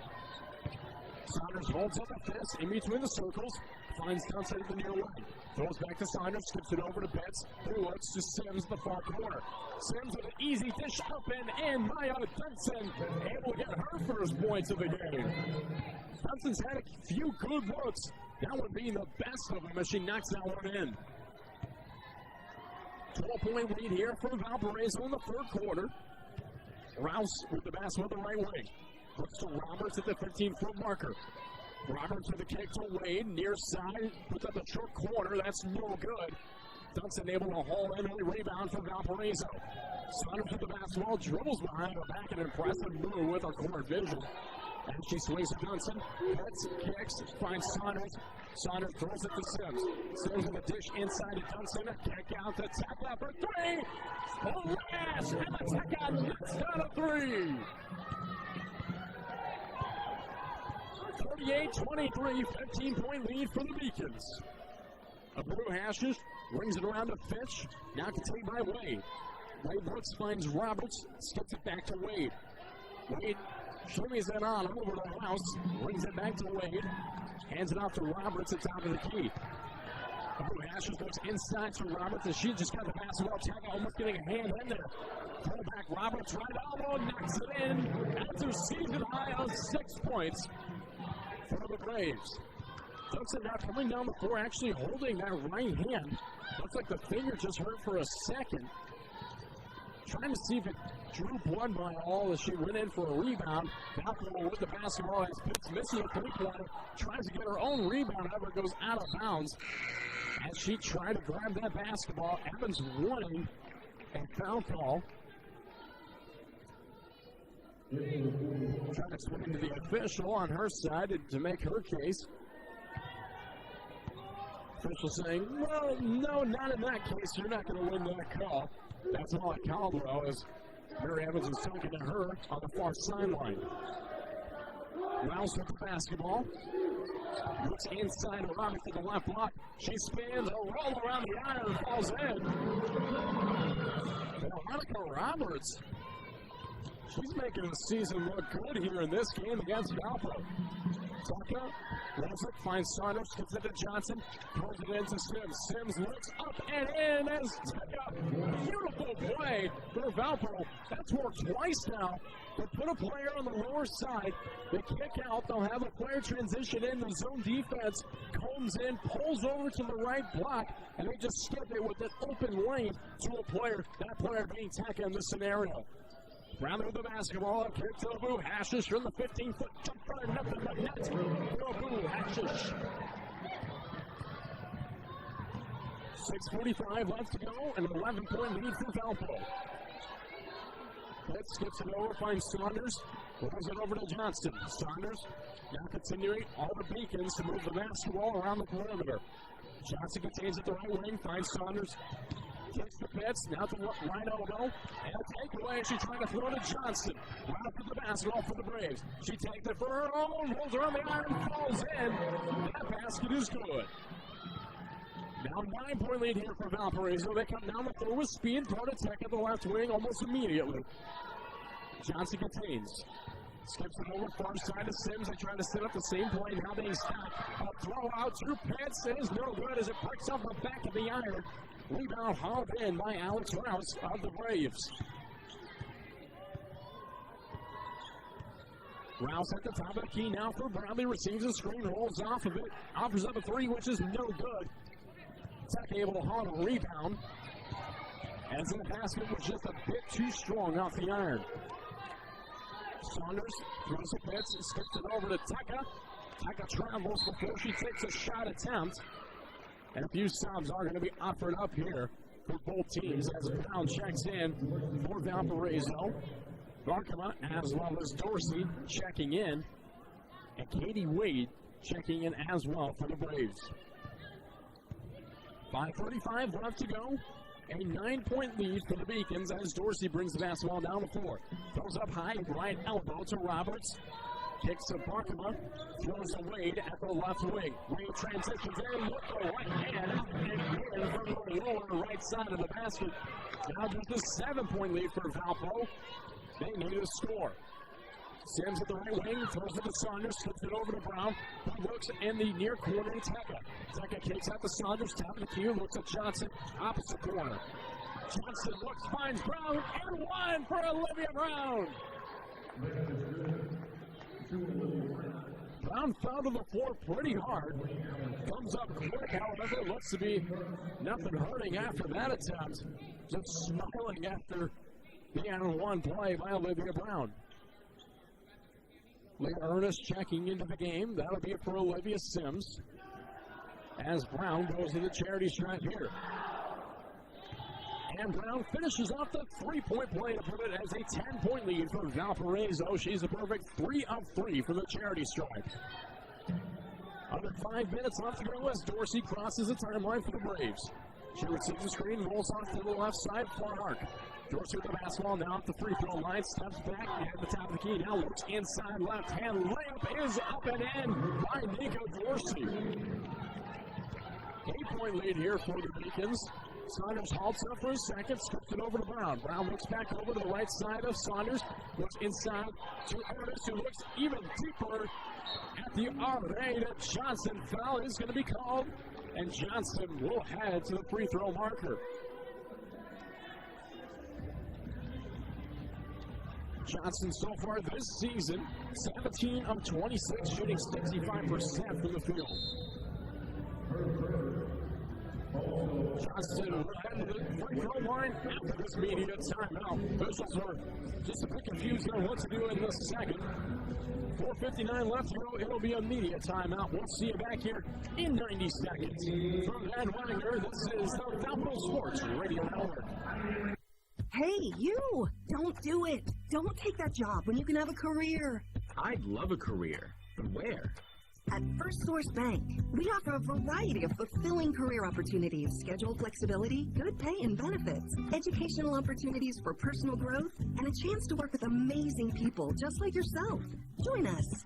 Learn more at firstsource.com/careers. That's the number one, stsource.com. An equal opportunity employer. Male, female, disabled, veteran. At Wings Etc., we love sports. So much that we packed our walls with tons of big flat screens tuned to the very best of sports programming. At Wings Etc., we love big, cooked to tender, crisp perfection wings. And so do our fans who have voted our wings best in more and more cities across the Midwest. At Wings Etc., we love beer. We love it so much that we have over 40 different kinds of beers in bottles and on tap, including your favorite regional craft beers. Wings Etc. at 501 North Stillhavy in Valparaiso and online at wingsetc.com. How do you make the most of your land? Shaw does it behind the wheel of a John Deere 1025R compact tractor, as he does everything to make my yard look as beautiful as I possibly can. But the Hubbards use their 1025R because we really are trying to create this homestead. There are millions of ways to make the most of your land. How will you make the most of yours? Nothing runs like a Deere. Experience all that John Deere has to offer at Castonia Tractor. Visit us online at castrac.com, castrac.com. Live on WVUR 95.1 and streaming at WVURTheSource.com, you're listening to the Valpo Sports Radio Network. No matter the job at hand, Castonia Tractor has a John Deere equipment with the power to area or failing, hey, the Tractor has the mowers, tractors, and implements you need. Find a location near you at castrac.com. We're here in the third quarter of action. 4:29 left to go here in the third. A 43-35 lead here for Valparaiso in this game. Looking into an overall scoring for the Beacons. Number 2, Olivia Brown with 9 points, 3 of 4 from the field, and a perfect 3 of 3 from the charity stripe. Sitting right behind her for Valparaiso, she's got 7 points, 3 of 7 for the field, and she's 1 of 3 from the perimeter here in this game. She's also got 1 rebound, 1 assist, and 1 steal. A 1-1-1, if you like to call it in that stance. Looking at the opposite side, out the floor of Bradley, Alex Rouse with 8 points, and Veronica Roberts also with 8 points for the Braves. Rouse shooting 4 of 10 from the field so far here tonight. A couple of final scores from the Valley. SIU winning over Indiana State 79-64. And Missouri State winning over Evansville 63-51. Johnston at the line here. Looks to be that it was a flagrant foul. And she's able to dish in too. Brown now heads to the free throw line. It's going to be a technical foul. Brown able to knock in her first. 46-35, 11-point lead for Valpo, and knocks in the second. Now 12-point lead for the Beacons with 4:29 left to go. Johnston initially got the 2 shots from the floor. As she missed the attempt, she got fouled. Brown then goes to shoot 2 as well. Public Coast just trying to make sure that things are right as Valpo inbounds the basketball to the near sidelines. So the signals over to Saunders. Over to the top of the key. Looks inside of Saunders. It's touched away. Taka able to pick up the basketball. Hands off to Saunders, who swings it near side. She's at the left wing. Now transitions in inside the lane, up and in. But a traveling violation is going to be called on Leah Ernest. Bring it to 4 minutes and 10 seconds left to go. Bring it to Bradley's basketball. Possession arrow heading Valpo's way. As Dorsey brings the basketball down the court, goes to the left wing. A kick top of the key to Fitch. Fitch looks to the right wing to Wait. Swings it over to Rouse at the top of the key. Rouse dribbles with the cross, looks in, up, misses the attempt, but a foul is going to be called on the interior. Foul is going to be on number 22, Leah Ernest of the Beacons. Her first and the team's first out this quarter. Evan Taranze will check in here for Valparaiso. And going to the line for the Braves will be number 3, Alex Rouse. 79 of 108 from the free throw line this season. That brings it to 73%. However, she misses the first. The native out of Little Rock, Arkansas. Transfer from Old Dominion. Misses them both at the charity stripe. Rebound hauled in by Ernest for Valpo. Ernest comes down the full speed, stops, turns around. Goes in between the circles with a hand off to Saunders. Saunders looks left side, stops, goes right side, and Tremonte. Tremonte with a skip inside right elbow to Ernest. Ernest tries looking in. A kick out near corner for Brown is no good. Rebound hauled in by Rouse, but not before a hand up Ernest. Gets a ball for a jump ball call. Top of the possession arrow their way, so they're going to have the basketball to inbound near baseline. 3:24 left to go. Saunders inbounds to Johnson in the near corner. Rolls around to Entron. Taken now by Saunders at the point. Whips it over to Ernest. Skips it on to Saunders. Throws it to Brown, who hands it off to Johnson at the left wing. Johnson with a hand off to Brown at the top of the key. She signals over. Brown continues in. 15-foot marker kick out. In Toronto from downtown is no good. It's able to haul a rebound as in Toronto just went a little bit over the rim on the attempt. Bringing the far side of the rim, so near side of the rim for a far side attempt. Roberts to the Braves and the top of the key. Let's make a handoff and does to Dorsey at the left wing. Dorsey transitions in, finds the lane spot. However, a foul's going to be called on the inside. Foul foul is going to be called on number 41, Jada Johnston. Her second and the team's second. I didn't see a push-off by any player on the attempt, and that was the call. And a missed attempt by Rouse offers up in the Beacons rebound of Interante. 2:35 left to go in the third quarter. A 12-point lead for Valparaiso, 47-35 over the Braves. Saunders from Iowa, nipple the net, knocks that one down. She really reached into her toolbox in third to utilize that play. Dorsey now in between the circles. Up the right wing, and an offensive foul is going to be called on the Braves. That'll be on number 33, Veronica Roberts. Her first foul. And the team's fourth on the third quarter.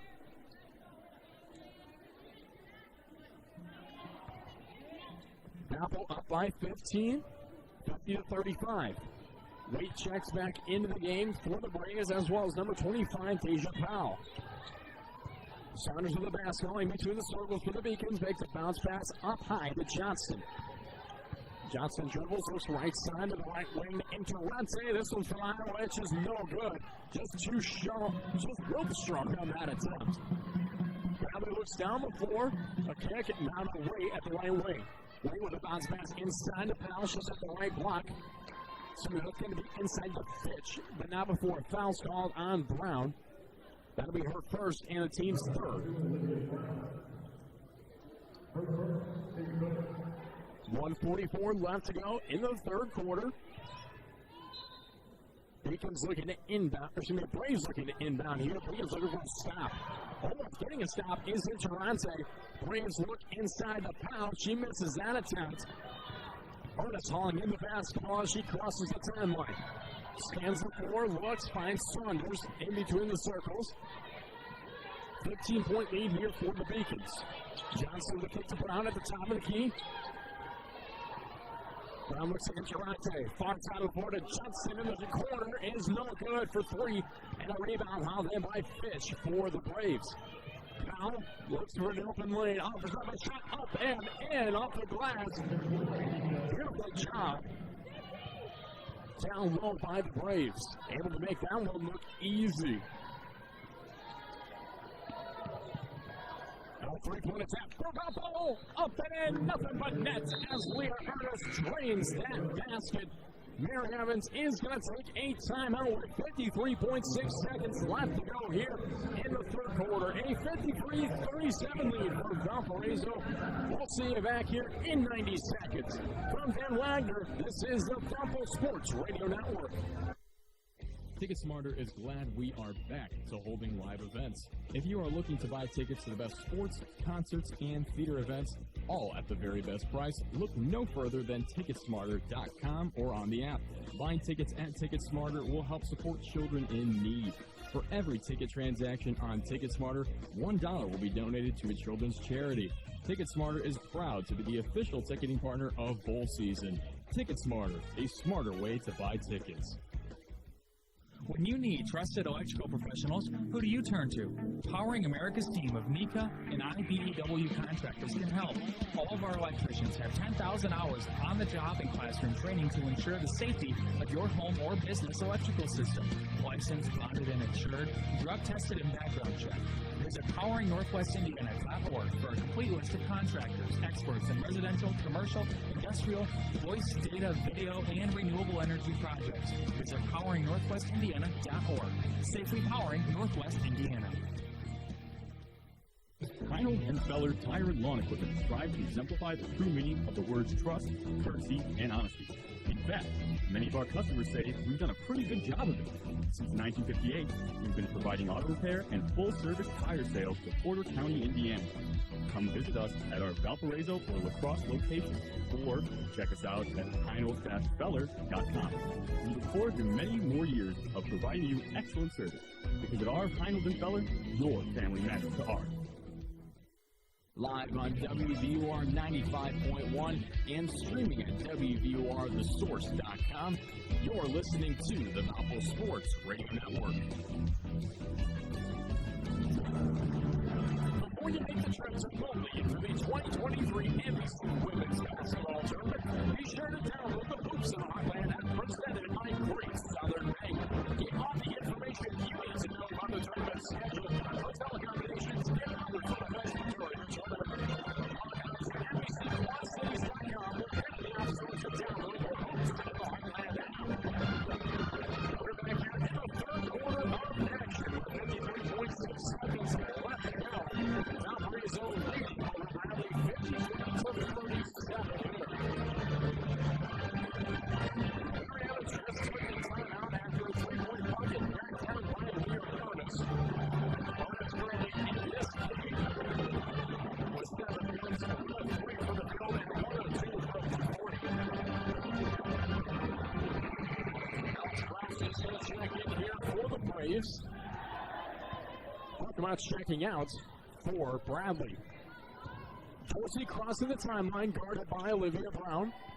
She's got 45 seconds to work with here. 20 seconds on the game clock.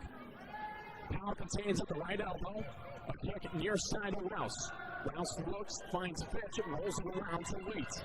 Waite with the transition, and an offensive foul is going to be called on Carolyn Waite. Waite with the attempt to drive in, trying to look inside. That's going to be her first foul. And the team said there will be an offensive foul, so Valpo will head to the charity stripe. Game clock and shot clock separated by just about 2 seconds apiece. Saunders dribbles in between circles, guarded heavily by Waite. Looks to set up a play, rolls to the right side, now contains at the right wing. Rolls up front for the right side. Receivers come by Johnson, rolls off of it, bounce pass to Johnson. Actually goes to the foul for the Braves. She's able to take that one over. Probably going down the floor with speed, loses the basketball after a Hail Mary down the floor. 0.9 seconds left to go, goes out of bounds. Valpo's going to have a chance here. Brown just throws it into Saunders. Throws it down the floor. Misses the attempt at the last second. And that's going to end the third quarter of play. 53-37, Valparaiso leads over Bradley here as we head to the fourth quarter of action. We've got a lot more happening, so of course stay tuned here on WVUR 95.1 FM for the rest of this game. But not before we take a media timeout. We'll see you back here in 90 seconds. From Ben Wagner, this is the Valpo Sports Radio Network. At Wings Etc., we love sports. So much that we packed our walls with tons of big flat screens tuned to the very best sports programming. At Wings Etc., we love big, cooked to tender, crisp perfection wings. And so do our fans who have voted our wings best in more and more cities across the Midwest. At Wings Etc., we love beer. We love it so much that we have over 40 different kinds of beers in bottles and on tap, including your favorite regional craft beers. Wings Etc. at 501 North Stillhavy in Valparaiso and online at wingsetc.com. How do you make the most of your land? Shaw does it behind the wheel of a John Deere 1025R compact tractor, as he does everything to make my yard look as beautiful as I possibly can. But the Hubbards use their 1025R because we really are trying to create this homestead. There are millions of ways to make the most of your land. How will you make the most of yours? Nothing runs like a Deere. Experience all that John Deere has to offer at Castonia Tractor. Visit us online at castrac.com. CASTRAC.com. Do you hear that? That's the sound of Hungry Howie's hot, real mozzarella cheese melting over a bed of dough made fresh today. And flavored crust loaded with any combination of our mouth-watering flavored crust flavors. You probably didn't think Irresistible had a sound. Well, it does now. Now get a meal deal for any budget starting at the irresistible price of just $5.99. Hungry Howie! Live on WVUR 95.1 and streaming at WVURTheSource.com. You're listening to the Valpo Sports Radio Network. The Missouri Valley Conference is celebrating the 50th anniversary of the passage of Title IX legislation. For the academic year, the Valley is honoring pioneers and league institutions who paved the way for current and future student athletes. To learn more about the conference's Title IX recognition plans, visit NBC-sports.com/Title 950. We're back here at the Renaissance Renaissance Coliseum for the campus of Bradley University. For the fourth quarter of this action between Valparaiso and Bradley, the Beacons leading over the Braves 53-37 for this competition. Also, two Southern Valley scores. Games finalized as we had already mentioned before. Belmont and UNI in a tight split. With 7 seconds left to go in the fourth quarter, Belmont up 81-77. With 3:19 left to go in the fourth quarter, Illinois State up top by 6 over UIC. We're back here in action, and this pitch contains at the left wing for the Braves. Swings over to take away from Pitts. However, the official on the low baseline is going to say that there's a foul down low. It's going to be on number 41, Gina Johnston. Her third, and the team's first. Katie Byer will check in for the first time tonight for Valparaiso. This won't be accredited with the steal in that case, as the foul will be called before. Nice job by the official to make sure that her other officials were aware of the situation. And inbound for the Braves offers up as an Elise Pitts foul for Valparaiso, her second and the team's second here in the fourth quarter. Gets it with a reach in. It's out to win into pitch as the Braves are going to inbound near baseline. Dorsey looks, scans, finds Rouse at the left block. Up and in for Alex Rouse. As all she had to do was just take one step, put it up with the one hand, and made that look easy. 53-39, 9:34 left to go here in this game. Fired for the ground and goal contain, and she swings it out over to Interante. With the attempt to drive in, right-hand layup is missed by Interante, but she does get fouled on the floor. Foul to be called on the Braves, number 3, Alex Rouse, her third, and the team's first of this quarter. Interante heading to the free throw line, shooting 50% on the season, makes it the first. Interante has not yet shot from the free throw line until that attempt in this game, as she splashes them both in. 55-39, Valpo up by 16. Dorsey with a handoff to Rouse. Brings it over to Waite at the top of the key. Waite, mid-range jumper is no good. And a rebound hauled in by Olivia Brown. Brown whips it, finds Pitts. Pitts goes right back to Brown as Brown's in between the circles. Signals over, goes towards the right wing, and a foul call. It's going to be on the Braves. Bit of a reach around. It's going to be Carolyn Waite, her second and the team's second here in this competition with 9 minutes left to go. Valpo inbounds to Pitts. Throws it to Ernest. Ernest contains at the point. Swings it over to Interante. Interante goes to the far corner. A kick inside to Ernest at the right block. Tries to open up a shot. That's no good, and Ernest earning herself a foul after the attempt. As the rebound was pulled in by Fitch.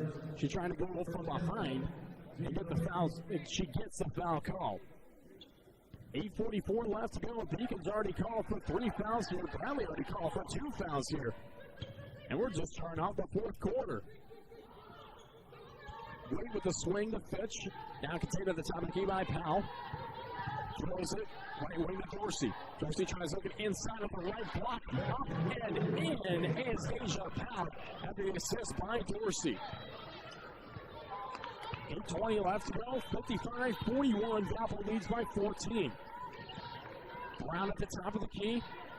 Pushed over to Interante. Takes it for herself. Finds an open left lane. And up and in is Olivia Brown. Brown now at 13 in this game. The leading scorer on both sides of the score sheet. Wade at the top of the key. Puts a bounce pass right elbow to Powell.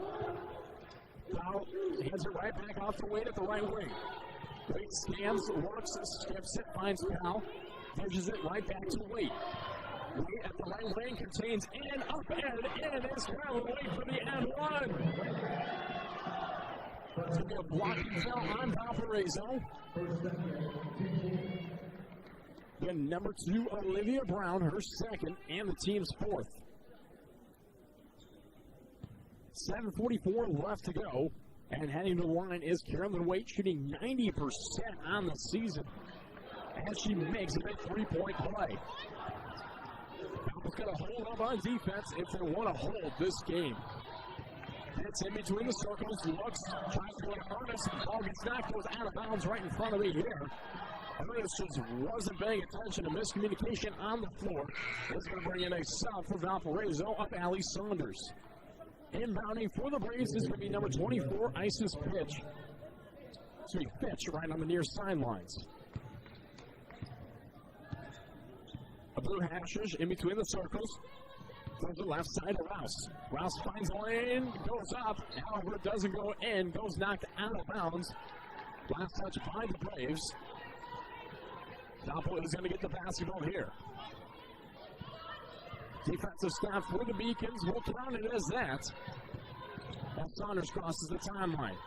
She goes to Brown in between the circles. Brown looks to the right side, goes left side, finds Fire in the near corner. Fire looks to Interlante. Interlante misses the touch. Charge grab, rebound, however, it's hauled in by Waite. Waite coming down the floor with speed, stops at the right elbow. A kick out here. Now continued by Fitch. Throws it back to Waite. Left wing for three. Bounces off the iron. Falls through after the bounce. She gets the luck of the Irish as that one falls through. Saunders trying to answer back with the coast-to-coast layup up and in. Allie Saunders knocks it in. Brings Valpo back to a 12-point lead, 59-47. 6:44 left to go in the fourth. Lots of basketball still to happen here, and we're going to head to immediate timeout. We'll see you back here in 90 seconds. I'm Matt Reiner. This is Valpo Sports Radio Network.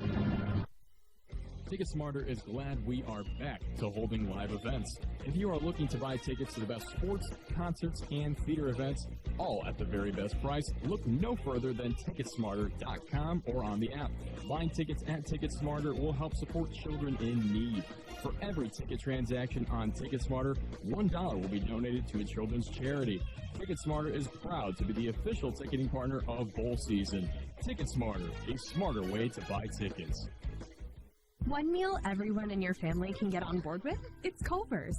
You may know us for our famous butter burgers, cooked to order for that great signature steak taste, but we're also known for our whole white meat chicken tenders and juicy chicken sandwiches, and our melty Wisconsin cheese curds, and our hand-battered North Atlantic cod. At Culver's, we believe more menu options mean more ways to brighten your day.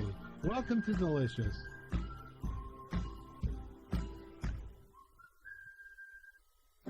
Preferred 4-1 over any other orthopedic practice in the region, Lakeshore Bone and Joint Institute offers the specialized bone, joint, and muscle care needed to keep you in motion.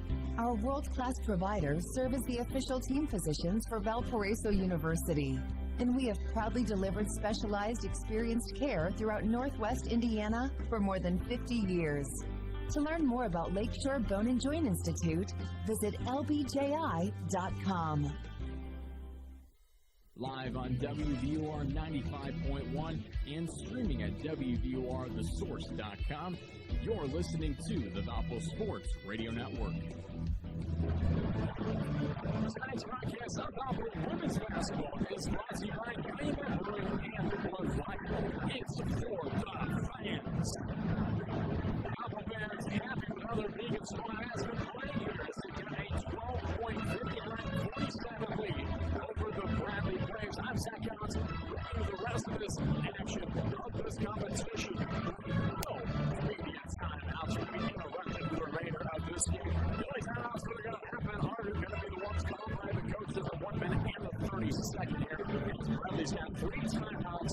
Valparaiso with just 1 timeout in the remainder of this game. 6:44 left to go in this competition. Bradley is going to have the basketball here. As number 24, Isis Fitch is ready to inbound for the Braves. Coming waiting for the band to stop playing, and for ESPN to put things back up and on, puts on a smile. As she inbounds, finally gets it into Brew Hatches as she crosses the timeline. Rolls over to the right side, hands it off to White. Goes cross court to Rouse, and then makes a handoff to Fitch at the left wing. Fitch looks, finds White. White's at the top of the key. Tries right elbow, and she travels at the right elbow as we try to kick out to Brew Hatches. 6:29 left to go. Valparaiso now with the basketball as Saunders comes down the floor. 6:25 left to go. Brown at the top of the key, scans the interior, looks, finds Tech on the right side. On the Tech, and her transition, travels, found the open lane, got just a little bit too ahead of herself on the traveling violation by Tech. Back-to-back turnovers on back-to-back travels for both of these teams. Rouse, mid-range jumper, falls through for the 15-foot marker. 10-point lead still remains for Valparaiso. Saunders crossing the timeline with a handoff to Brown in between the circles. Brown scans, looks, feeds Tech on the right wing. Hands it off to Ernest. Swings it to Injur. That's going to be Saunders with the up and the coast-to-coast transition in with a reversal lineup. Beautiful job by Saunders on the attempt. Braves with the basketball and waits. She rolls off, goes to the right wing. Offers up a jumper, falls through for three. Now with a weight, a 5'4" sophomore. Now with 11 points here in this game. 5 of 11 from the field is Waite. Valpo with the basketball of Ernest at the top of the key. She throws left side to Thompson, hands it off to Tecca.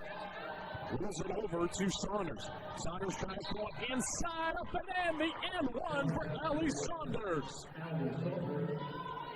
Saunders did a beautiful job transitioning in. Realized she could have the open lane. They've offered her up that right side 3 times in a row. She's taken it 2 out of the 3 and scored off of both. Saunders is looking to finish off the 3-point play. She has not taken a free throw yet in this competition, going 69 of 83 on the season. The best free throw shooter for the Beacons makes it. Puts it to a 64-52 12-point lead for Valpo. 5 minutes remain in this game in the fourth quarter. Reed looks, scans, hands it off to Roberts in the right wing. Kicks cross court to Drew Hatches at the left wing. Offers up it from downtown. Nothing but net. Drew Hatches able to put the dagger in the Beacons as it's out. It's a 9-point lead for Valparaiso. Dunston contains the basketball. Throws it right side for Sims. Sims tries to drive it in, and the end one. Olivia Sims knocking down one of her own. For Saunders, now Sims, both and one opportunities from the same right side. Bradley just hasn't been able to guard that right block down low. It has offered up some easy opportunities for the Beacons. Sims shooting 73% on the season. Misses it, can't make it the 3-point play. Still an 11-point lead here for Valpo. Brew Hashes brings it over to Waite. Skips it, finds Fitch. Fitch rings it right side. To the top of the key, now contained by Dorsey. Dorsey looks, finds Waite. In the short corner, offers up a shot. That's no good. Rebound by Roberts. Nothing but net on the float attempt by Roberts at the right block. Roberts is having one heck of a game for the Braves. Saunders throws it out to Tech at the top of the key. Left side now contained by Brown. 11-point lead here, 9-point lead here for Valparaiso. Saunders offers up a pump fake, and a foul is going to be called on Bradley as Sims falls down the floor. Foul's going to be on Waite, her third, and the team's third. So that'll be team's fifth. For whatever reason, I did not mark my overall fouls on my spot chart. One official looking to the scores table, talking things off with the head score. Probably just a question offered up by Mary Evans as Sims goes to the line here to shoot 2. First one rolls around the rim. That's no good. She now has one more here on the attempt. And Sims can't make any at the free throw line. She's 0-3 now from the charity stripe in this game. Dorsey with the basketball in between the circles for the Braves. 3:42 left to go. 66-57. Valpo over Bradley. Throws it to Roberts, left elbow. Goes side to the keeper. Andrew Hashless shoots, trains it from her left elbow. Valpo now just up by 7. Johnson near side in between the circles. Looks, scans, finds Brown top of the key. Brown guarded by Andrew Hashless. Throws it left side to Saunders. Saunders with the pump fake. Skips back out to Brown. Kisses over to Thompson in the far corner for 3. That's no good. And the rebound almost offered up. A jump ball is going to be called. As Roberts came to it, Sims being smart on the floor, just getting a hand in there to get the jump ball call. Valpo with the possession arrow going their way. Saunders to inbound to the far baseline with 3:04 left to go. Throws it into Johnson in between the circles. 3 minutes left to go here in this game. 66-59. Valpo leads over Bradley. Valpo led in this game by as much as 15 points. As Brown drives in, left-hander falls in. Olivia Brown knocks another one down. Now with 15 points is the senior, marked by Allie Saunders with 15 as well. Both combining for 30 points in this competition. Pitch from 15 knocks it in for the Braves. 7-point lead here. 2:25 left to go in action as Johnson contains at the left wing. Johnson for Valparaiso, signals over to Saunders, tries to offer up a handoff and gets knocked away by Roberts. Johnson just not the smartest play on the attempt. Roberts just able to knock out one away. Good steal by the senior. And a foul called on the inside. It's going to be on Valpo. Number 11, Allie Saunders, being called for the foul. That'll be her first and the team's 5th here in this game. So Bradley will go to the line to shoot 2. Ruba Abu Hashish going to the line, shooting 77.4% on the season. Jada Johnson will check in here to the game for the Beacons, as well as Elise Pitts for the Brown and Gold. She'll check in for Saunders. Johnson checking in for Dunston. 7-point lead here for Valpo. Abu Hashish looking to diminish that lead. And she does with the first. Now 6-point lead as she's able to knock in the first free throw. This is her first time at the charity stripe tonight. This arena is silent as she makes them both in. 5-point lead here for Valparaiso. 2:06 left to go. A 2-2-1 press offered up by the Braves. Curtis looks, puts it into Pitts. Goes right back to Brown. Kicks it into Saunders. It was Brown with the inbound to Pitts. Pitts looks, finds Saunders. It crosses the timeline. Looks to the open Johnson. Who then kicks out to Saunders. Throws it to Pitts near side of the left wing. Skips it on back to Saunders in between the circles. 1:45 left to go in this game as Brown puts up a pump fake. Now the right block looks down. And she travels. Evans confused with the traveling violation call by the baseline official. Almost jogs over to talk to her on the floor. 5-point lead for Valparaiso, minute 43 left to go. Valley's been itching their way back into this game. Dorsey with the basketball crosses the timeline, rolls over to the left wing. Guarded by Saunders. Goes right side, 15-foot jumper. Dorsey, nothing but nets. 3-point lead here for the Beacons. They're going to need a score.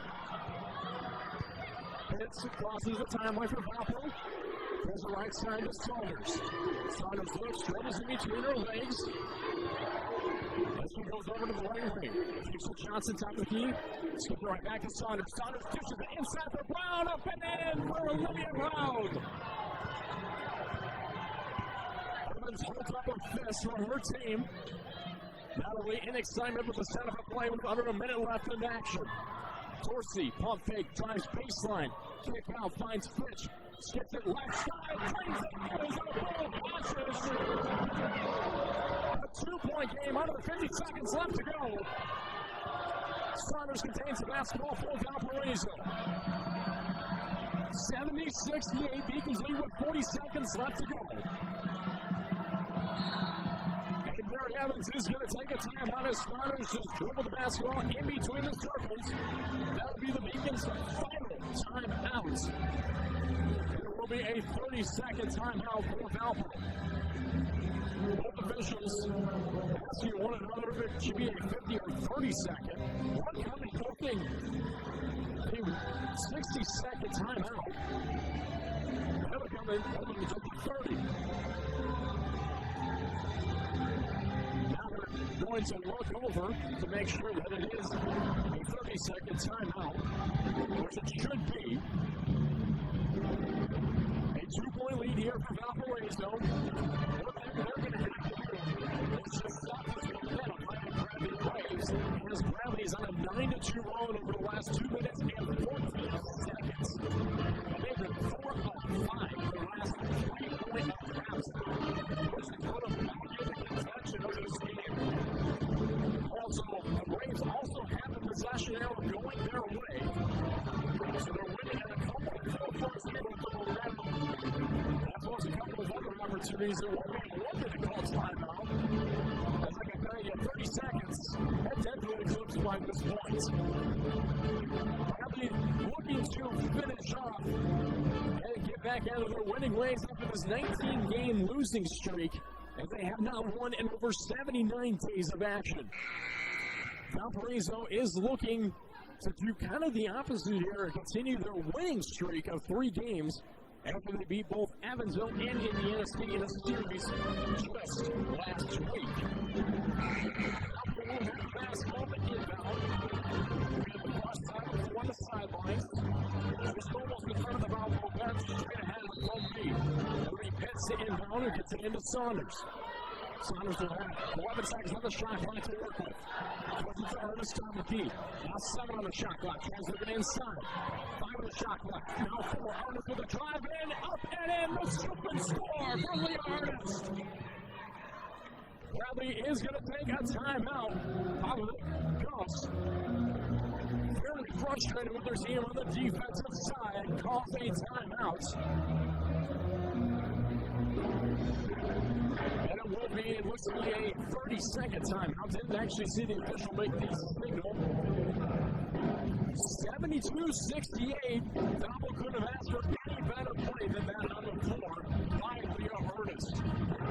Just with 3 seconds left on the shot clock, she's able to drive down the floor, underhanded, up and in on the right side.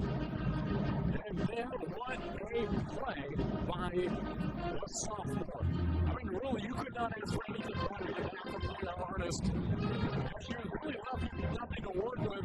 Just 5 seconds on the shot clock when she was given the basketball. Just kind of roll with the punches. And man, she punched back hard. Looking into this game as well. Valpo looking to do what they haven't done since 2021. Where they beat Evansville, Loyola, and SIU twice to bring it to a 4-game winning streak. They're looking to get a 3-game winning streak. That was the last time where Valparaiso was able to win 3 more consecutive games in a row. Bradley is going to get out of Krause. Far side of the floor to the right side of me, right in front of her own bench. 22.6 seconds left to go. They inbound, find Dorsey. Dorsey at the right, left elbow, looks inside to Roberts. She puts it up and in. Valpo inbounds to Saunders. Bounce passes to Ernest. Finds a gap. Crosses the timeline. Comes down the floor. Finally gets fouled with 12.2 seconds left to go. Foul is going to be on number 3, Alex Rouse, her 4th. Team already over 5. It'll be the 6th.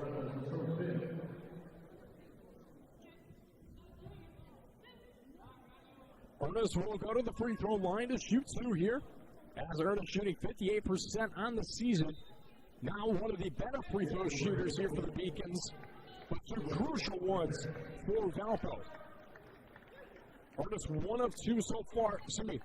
4 of 4. Try to stop her in this game. Make it 5 of 5. A one-score game, 73-70. Valpo leads over Gladly. And she now makes it a two-score game, 74-70. 12.2 seconds left to go. Pavlovic Goss is going to take a timeout here. That'll be taking timeout here. This competition to bring to one. Valpo's just been flying all game long. At one point in the third quarter, it looked like they were just going to go off to a run. And they started off the quarter very well. I even talked to one of the radio guys here at Bradley, and he said really to mention that Bradley struggles in the third quarter of action.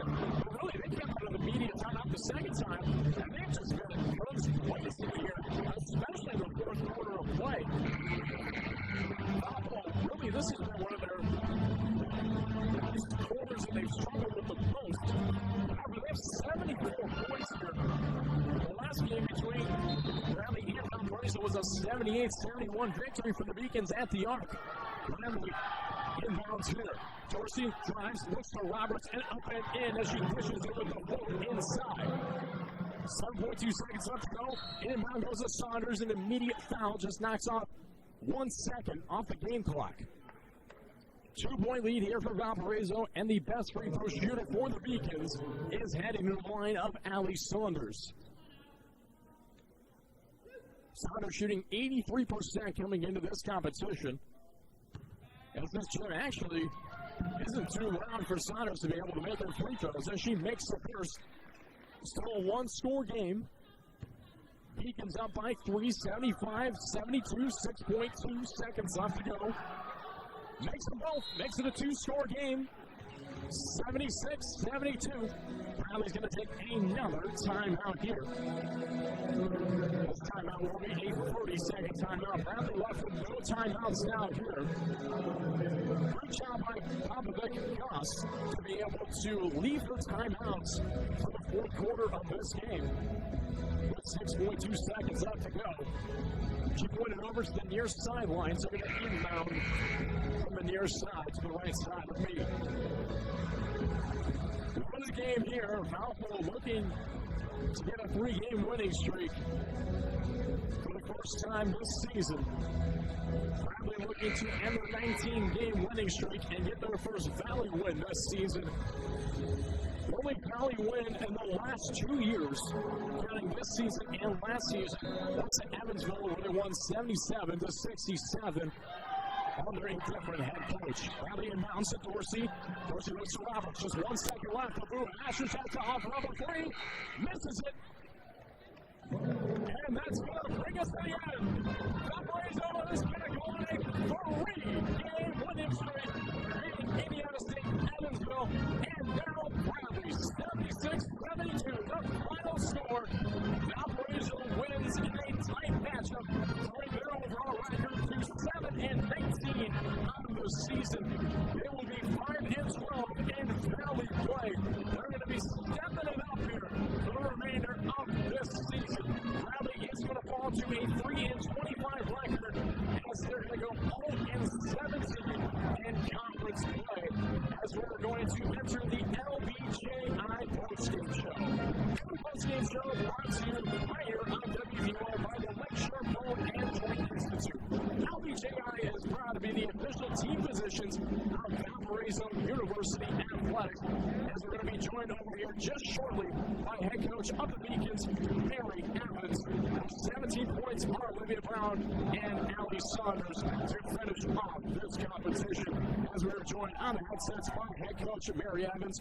Coach, first off, congratulations. You get your first 3-game winning streak since the 2020-2021 season. Just talk about how that feels overall, and just overall this game, and how you saw your team, especially in the fourth quarter. Yeah, I thought we played pretty good first half. I thought second quarter was a little rough with our turnovers. Then we came out in the third quarter and we corrected that. I didn't think we were very good defensively in the second half. I think we came out and we realized we could score on them, and then we just wanted to trade baskets again. And I think that's a sign of a team that's not very mature as far as being basketball-wise, and mature enough to just play the game one way. And that's something we've been talking about It's something we've got to continue to work on. But I mean, gosh, winning a basketball game in the Missouri Valley is really hard. And I thought they came out here and they did a lot of things really, really well. And there's going to be some really good film to watch in the fourth quarter against Bradley to talk about how to close out a game and how to finish a game. And I think, it's nice to be in that place. Just a couple weeks ago, we were trying to figure out how to actually win a game. Right. So now to be out most of the game, if not the whole game, and to just have to talk about how to close out a game, I think that's progress and that's growth for this team. So I'm excited about that, as much as I just hate the way we finished the game. One thing to mention is Leah Ernest late in the fourth quarter. She's able to grab the basketball, just 5 seconds left on the shot clock, and make a right-hand layup. Really, that was one of the key plays of the game. Just mention that play and the smartness by Leah Ernest. It was really smart on her part because the play was for Olivia Brown, and they denied her the basketball. And so, Leah kind of had to break from what the plan was. And I thought that was a great read on her part, and we had no problem going right by that player. And it was a really heads-up smart play on her part. And, obviously down the stretch, I thought our players did a fantastic job making free throws, which was also nice to see. One thing to mention, too, is you had two players with 17 points in this game of Saunders and Brown. Brown went 6 of 8 from the field, and Saunders 6 of 7 from the field. Just talk about their impact and their performance here tonight. I thought they were both fantastic. Again, offensively, I thought we were really good tonight. I mean, you take the turnovers away again. We shot 53 and 33, 85 from the line. You can't ask for a much better night offensively. So I thought we were really good there. I thought, it came a lot from Allie and Olivia, but I thought the team shared the ball. We had 17 assists on 25 baskets, which is one of the better, I think, better numbers we've had in that area this year. So, a lot of really positive things. Just hate to give up a 35-point quarter in the fourth, and we've got to talk about that and remedy that. And one thing to look at, we're going to look ahead just a little bit here. We're going to be taking Illinois State just in 2 days from now. The Redbirds, they're kind of on, they're on the up and up recently. They're kind of like a heart monitor, as I like to mention them. They got one game where they're up, one game where they're down. How do you take on a team like Illinois State, who's leading the Valley currently right now? They're a very good basketball team. They came into our place, and we didn't know what happened through the first about 5 minutes. They just put it on us. So we've got to learn from this and then watch the film, and we've got to be ready to come out and play from the tip. If we don't, we're going to be back in a situation where we're in. But I thought in the second half at our place, I thought we figured some things out offensively on how to attack them. I thought we did a really good job screening in the second half. So hopefully we can do that from the tip and continue to share the basketball the way we are, the way we have been the last 3 games. I think that's been a big difference in our offense. And then we're ready to try to guard them. But they're extremely talented across the board. So it's going to be a very tough game on Saturday. Well, Coach, congratulations on your win. You're on a 3-game winning streak. Hope you make it 4 coming against Illinois State. Me too. Thank you. Thank you. That's head coach of the Beacons, Mary Evans, here on our LBJI post-game show. Always love talking to Mary Evans, especially after a win like that one, where the Beacons win this one 76-72 over the Bradley Braves. Stay tuned here for LBJI post-game show as we're going to take a timeout. We'll see you back here in 60 seconds. From Van Wagner, this is the Valpo Sports Radio Network. Ticket Smarter is glad we are back to holding live events. If you are looking to buy tickets to the best sports, concerts, and theater events, all at the very best price, look no further than Ticketsmarter.com or on the app. Buying tickets at Ticket Smarter will help support children in need. For every ticket transaction on TicketSmarter, $1 will be donated to a children's charity. TicketSmarter is proud to be the official ticketing partner of bowl season. TicketSmarter, a smarter way to buy tickets. There are sports bars everywhere these days, but there's only one place for award-winning jumbo wings, bigger beers, and better food and drink values all week long. Wings Etc. Grill and Pub. We're so much more than wings. Enjoy wraps, salads, subs, seafoods, quesadillas, amazing appetizers, and awesome daily lunch food and drink specials. And now, when you can't eat here, order online for pickup at to-go.wingsetc.com. It's fast, easy, and convenient. Wings Etc. Grill and Pub at 501 North Silhavy in Valparaiso, and online at wingsetc.com. Live on WVUR 95.1 and streaming at WVURTheSource.com. You're listening to the Valpo Sports Radio Network. And we're back here on the campus of Bradley University. I'm Zach Collins, bringing you your LBJI postgame show. Every postgame show brought to you by the Lakeshore Bone and Joint Institute, the official team physicians of Valparaiso University Athletics. Valparaiso winning over Bradley 76-72, which is your final score. Valpo improves to a 7-19 record for to be 5-12 in Valley play. Looking at the opposite side of the Braves, they're going to be 3-25 overall, 0-17 in NVC play to bring it to a 20-game losing streak here for the Braves. They were able to stay within it, and they really showed some good competition late here in this game. We definitely saw a big effort offered up by the Braves. However, the effort was just a bit too shy as Valpo takes the win by 4. Let's break down some of the stats for the home team, the Bradley Braves. 2 players finishing with 14 points of Carolyn White, as well as Veronica Roberts. Roberts now getting her career high with 14 points. Her last career high was 12 against Eureka College, and her season high, of course, as well will be 14. She went 6 of 6 from the floor, had 3 steals, 3 assists, 2 rebounds, and with 2 of 3 from the charity stripe. Just played one heck of a game for the Bradley Braves. Really came out of left field and just dominated on the floor. Carolyn Waite also with the 14 points, was 5 of 12 from the field, and was able to haul in 4 rebounds. 2 players with 12 points for the Braves. Yes, 4 players scored in double digits, and it did not offer up a win, as Rouse as well as Abu Hashers finished with 12 points apiece. Abu Hashers 4 of 6 from the field and 2 of 4 from the perimeter, going 2 of 2 from the charity stripe. Looking down the line, 3 players with 6 points here. Fitch, Powell, as well as Dorsey. Dorsey going 3 of 4 from the field, as well as Powell going 3 of 4 from the field as well. Wade finished with 2 points, went 1 of 3 from the hardwood in this game, and had 1 assist. Was close to fouling out with 4 fouls in this game. A couple of other players who played but did not score were Barkama as well as Zebo, as they played but did not score. Zebo playing for just 1 minute, and Barkama playing for 11. Looking to the opposite side for the Valparaiso Beacons, as I mentioned in my post-game interview with Mary Evans, 2 players finishing with 17 points of Olivia Brown, as well as Allie Saunders, both with 17. Brown 6 of 8 from the field, and Saunders 6 of 7 from the field. Brown just continues to dominate over Bradley, not her career high or her season high, and she had 24 against the Braves last time playing.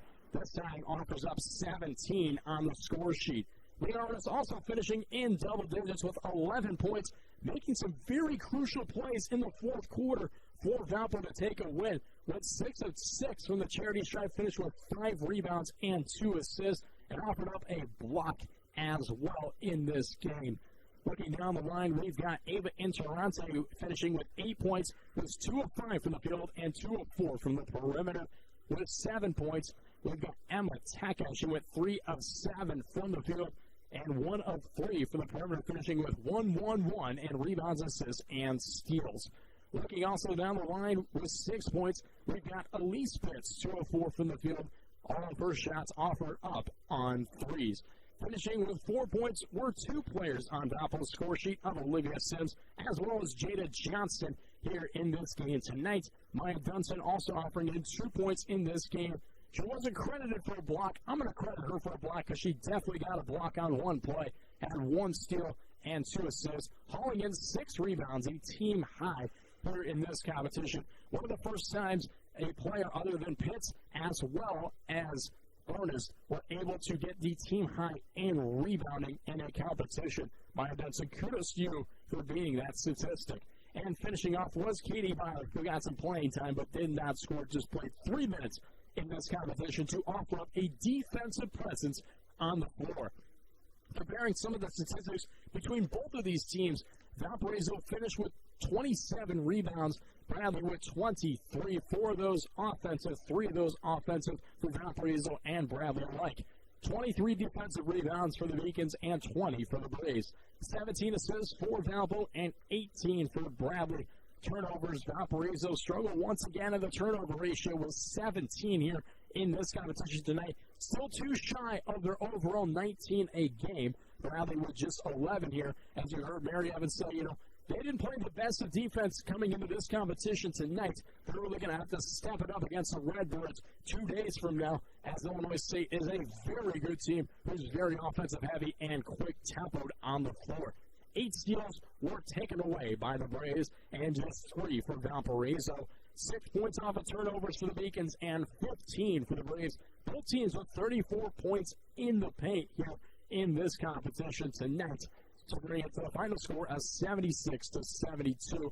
Valparaiso shot 53.2% from the field, 33.3% from 3, and went 85.7% from the free throw line. Shot 18 of 21 from the charity stripe here in this competition tonight. Bradley went 31 of 56 from the field, shooting 55.4%. One of the better shooting teams we've seen here are the Braves in these 2 games against Valparaiso. So personally, when I look at the Braves, they're a pretty good shooting team on the floor. They're shooting above 50% in the last 2 games against Valpo this season. Bradley shot 5 of 12 from 3 to shoot 41.7% overall.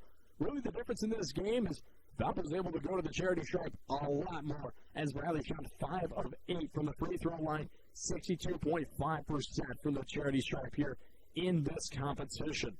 Looking at it as well, Valpo gets their first 3-game winning streak since the 2020-2021 season, where they beat Evansville, Loyola, and SIU in 2 competitions. That was in 4 straight games, and 3 or 4 more consecutive games. Valparaiso has been able to get to that record and achieve that once again. This is also their second game when they able to beat Bradley here in the Renaissance Coliseum for the first time in program history, to where Valpo has been able to win 2 straight in Bradley. Also looking at it as well, that's going to bring Valparaiso with Indiana State in the conference standings.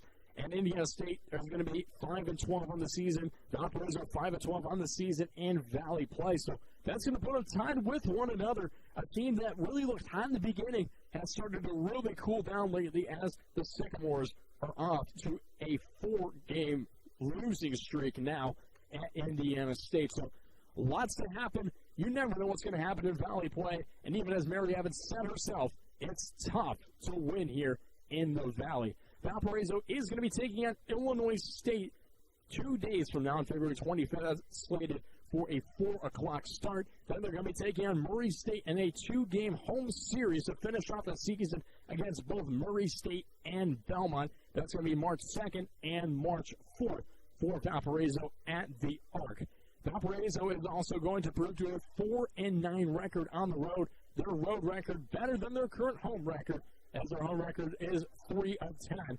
Looking to the Bradley Braves, they're going to continue their losing streak of 20 games, 3 of 25 on the season, 0 of 17 in Valley play. They're still looking for their first Valley win. They haven't had a Valley win in over a year, as a win last year was against Evansville. They're looking to get a win this year, but they're going to be taking on a tough team of UIC in their next competition 2 days from now on February 25th. That's slated for a 2 o'clock start for the Braves. Then they're going to be taking on Indiana State, a team that Valparaiso has split a series with this season. Bradley does have a chance against the Sycamores, as Indiana State has kind of been off the pace just as of recent. That game is going to take place on March 2nd at 5 p.m. Bradley's just really looking to get a win here. They're going to continue to move down in the RPI rankings as well as the standings overall. The over-under of this competition was 130, so if you bet the over, you definitely got it here in this game tonight. Predicted score was supposed to be 68-62, Bradley winning over the Beacons. However, if you flip things over, it was a 76-72 win for Valparaiso over Bradley here at the Renaissance Coliseum to finish things off on our LBJI postgame show. We hope that you tune into the Valpo Sports Radio Network on Saturday, February 25th, as the women's basketball team will take on Illinois State, as myself, Zach Collins, will have that call for you at 4 p.m. with a pregame show starting at 3:35 p.m. The men's game will be the following day on Sunday, February 26th, as Todd Eichow and Brandon Vickery will have the 3 p.m. game start with a pregame show at 2:45 p.m. We'd like to give a quick shout-out to our sponsors who made our broadcast possible. including Calumet Brewing, Custonia Tractor, Wings, etc., Lakeshore Bone and Joint, Northwest Health, First Source Bank, Hungry Howie's, Culver's, IBEW, Royal Excursion, and Ticket Smarter. This Valparaiso women's basketball broadcast has been an exclusive presentation of Van Wagner Sports and Entertainment. The general manager of Van Wagner Sports and Entertainment for Valpo Athletics is Blair Minton. This broadcast has been an exclusive presentation of Valparaiso women's basketball right here on WVUR, The Source 95. And any reproduction, retransmission, or other use of this broadcast without the express written consent of WVUR is prohibited. The general manager of WVUR is myself, Zach Collins. The sports director for WVUR is Noah Godsoe. And the assistant sports director for WVUR is Soren Burkholder. Once again, your final score here for the Renaissance Coliseum is Valparaiso 76, Bradley 72. I'm Zach Collins. Thank you for listening to another presentation of Valparaiso Beacons basketball right here on the Valpo Sports Radio Network. Enjoy what is left of your Thursday as we see you back here on WVUR Saturday as we say so long from the Gem City. That was another presentation of Valparaiso Beacon Athletics on WVUR The Source 95, the Valpo Sports Radio Network. Any reproduction, retransmission, or other use of this broadcast without the express written consent of WVUR The Source 95 is prohibited. We thank you for listening to today's contest as we now return you to your regularly scheduled programming on WVUR The Source 95 Valparaiso, the official home of Beacon Athletics.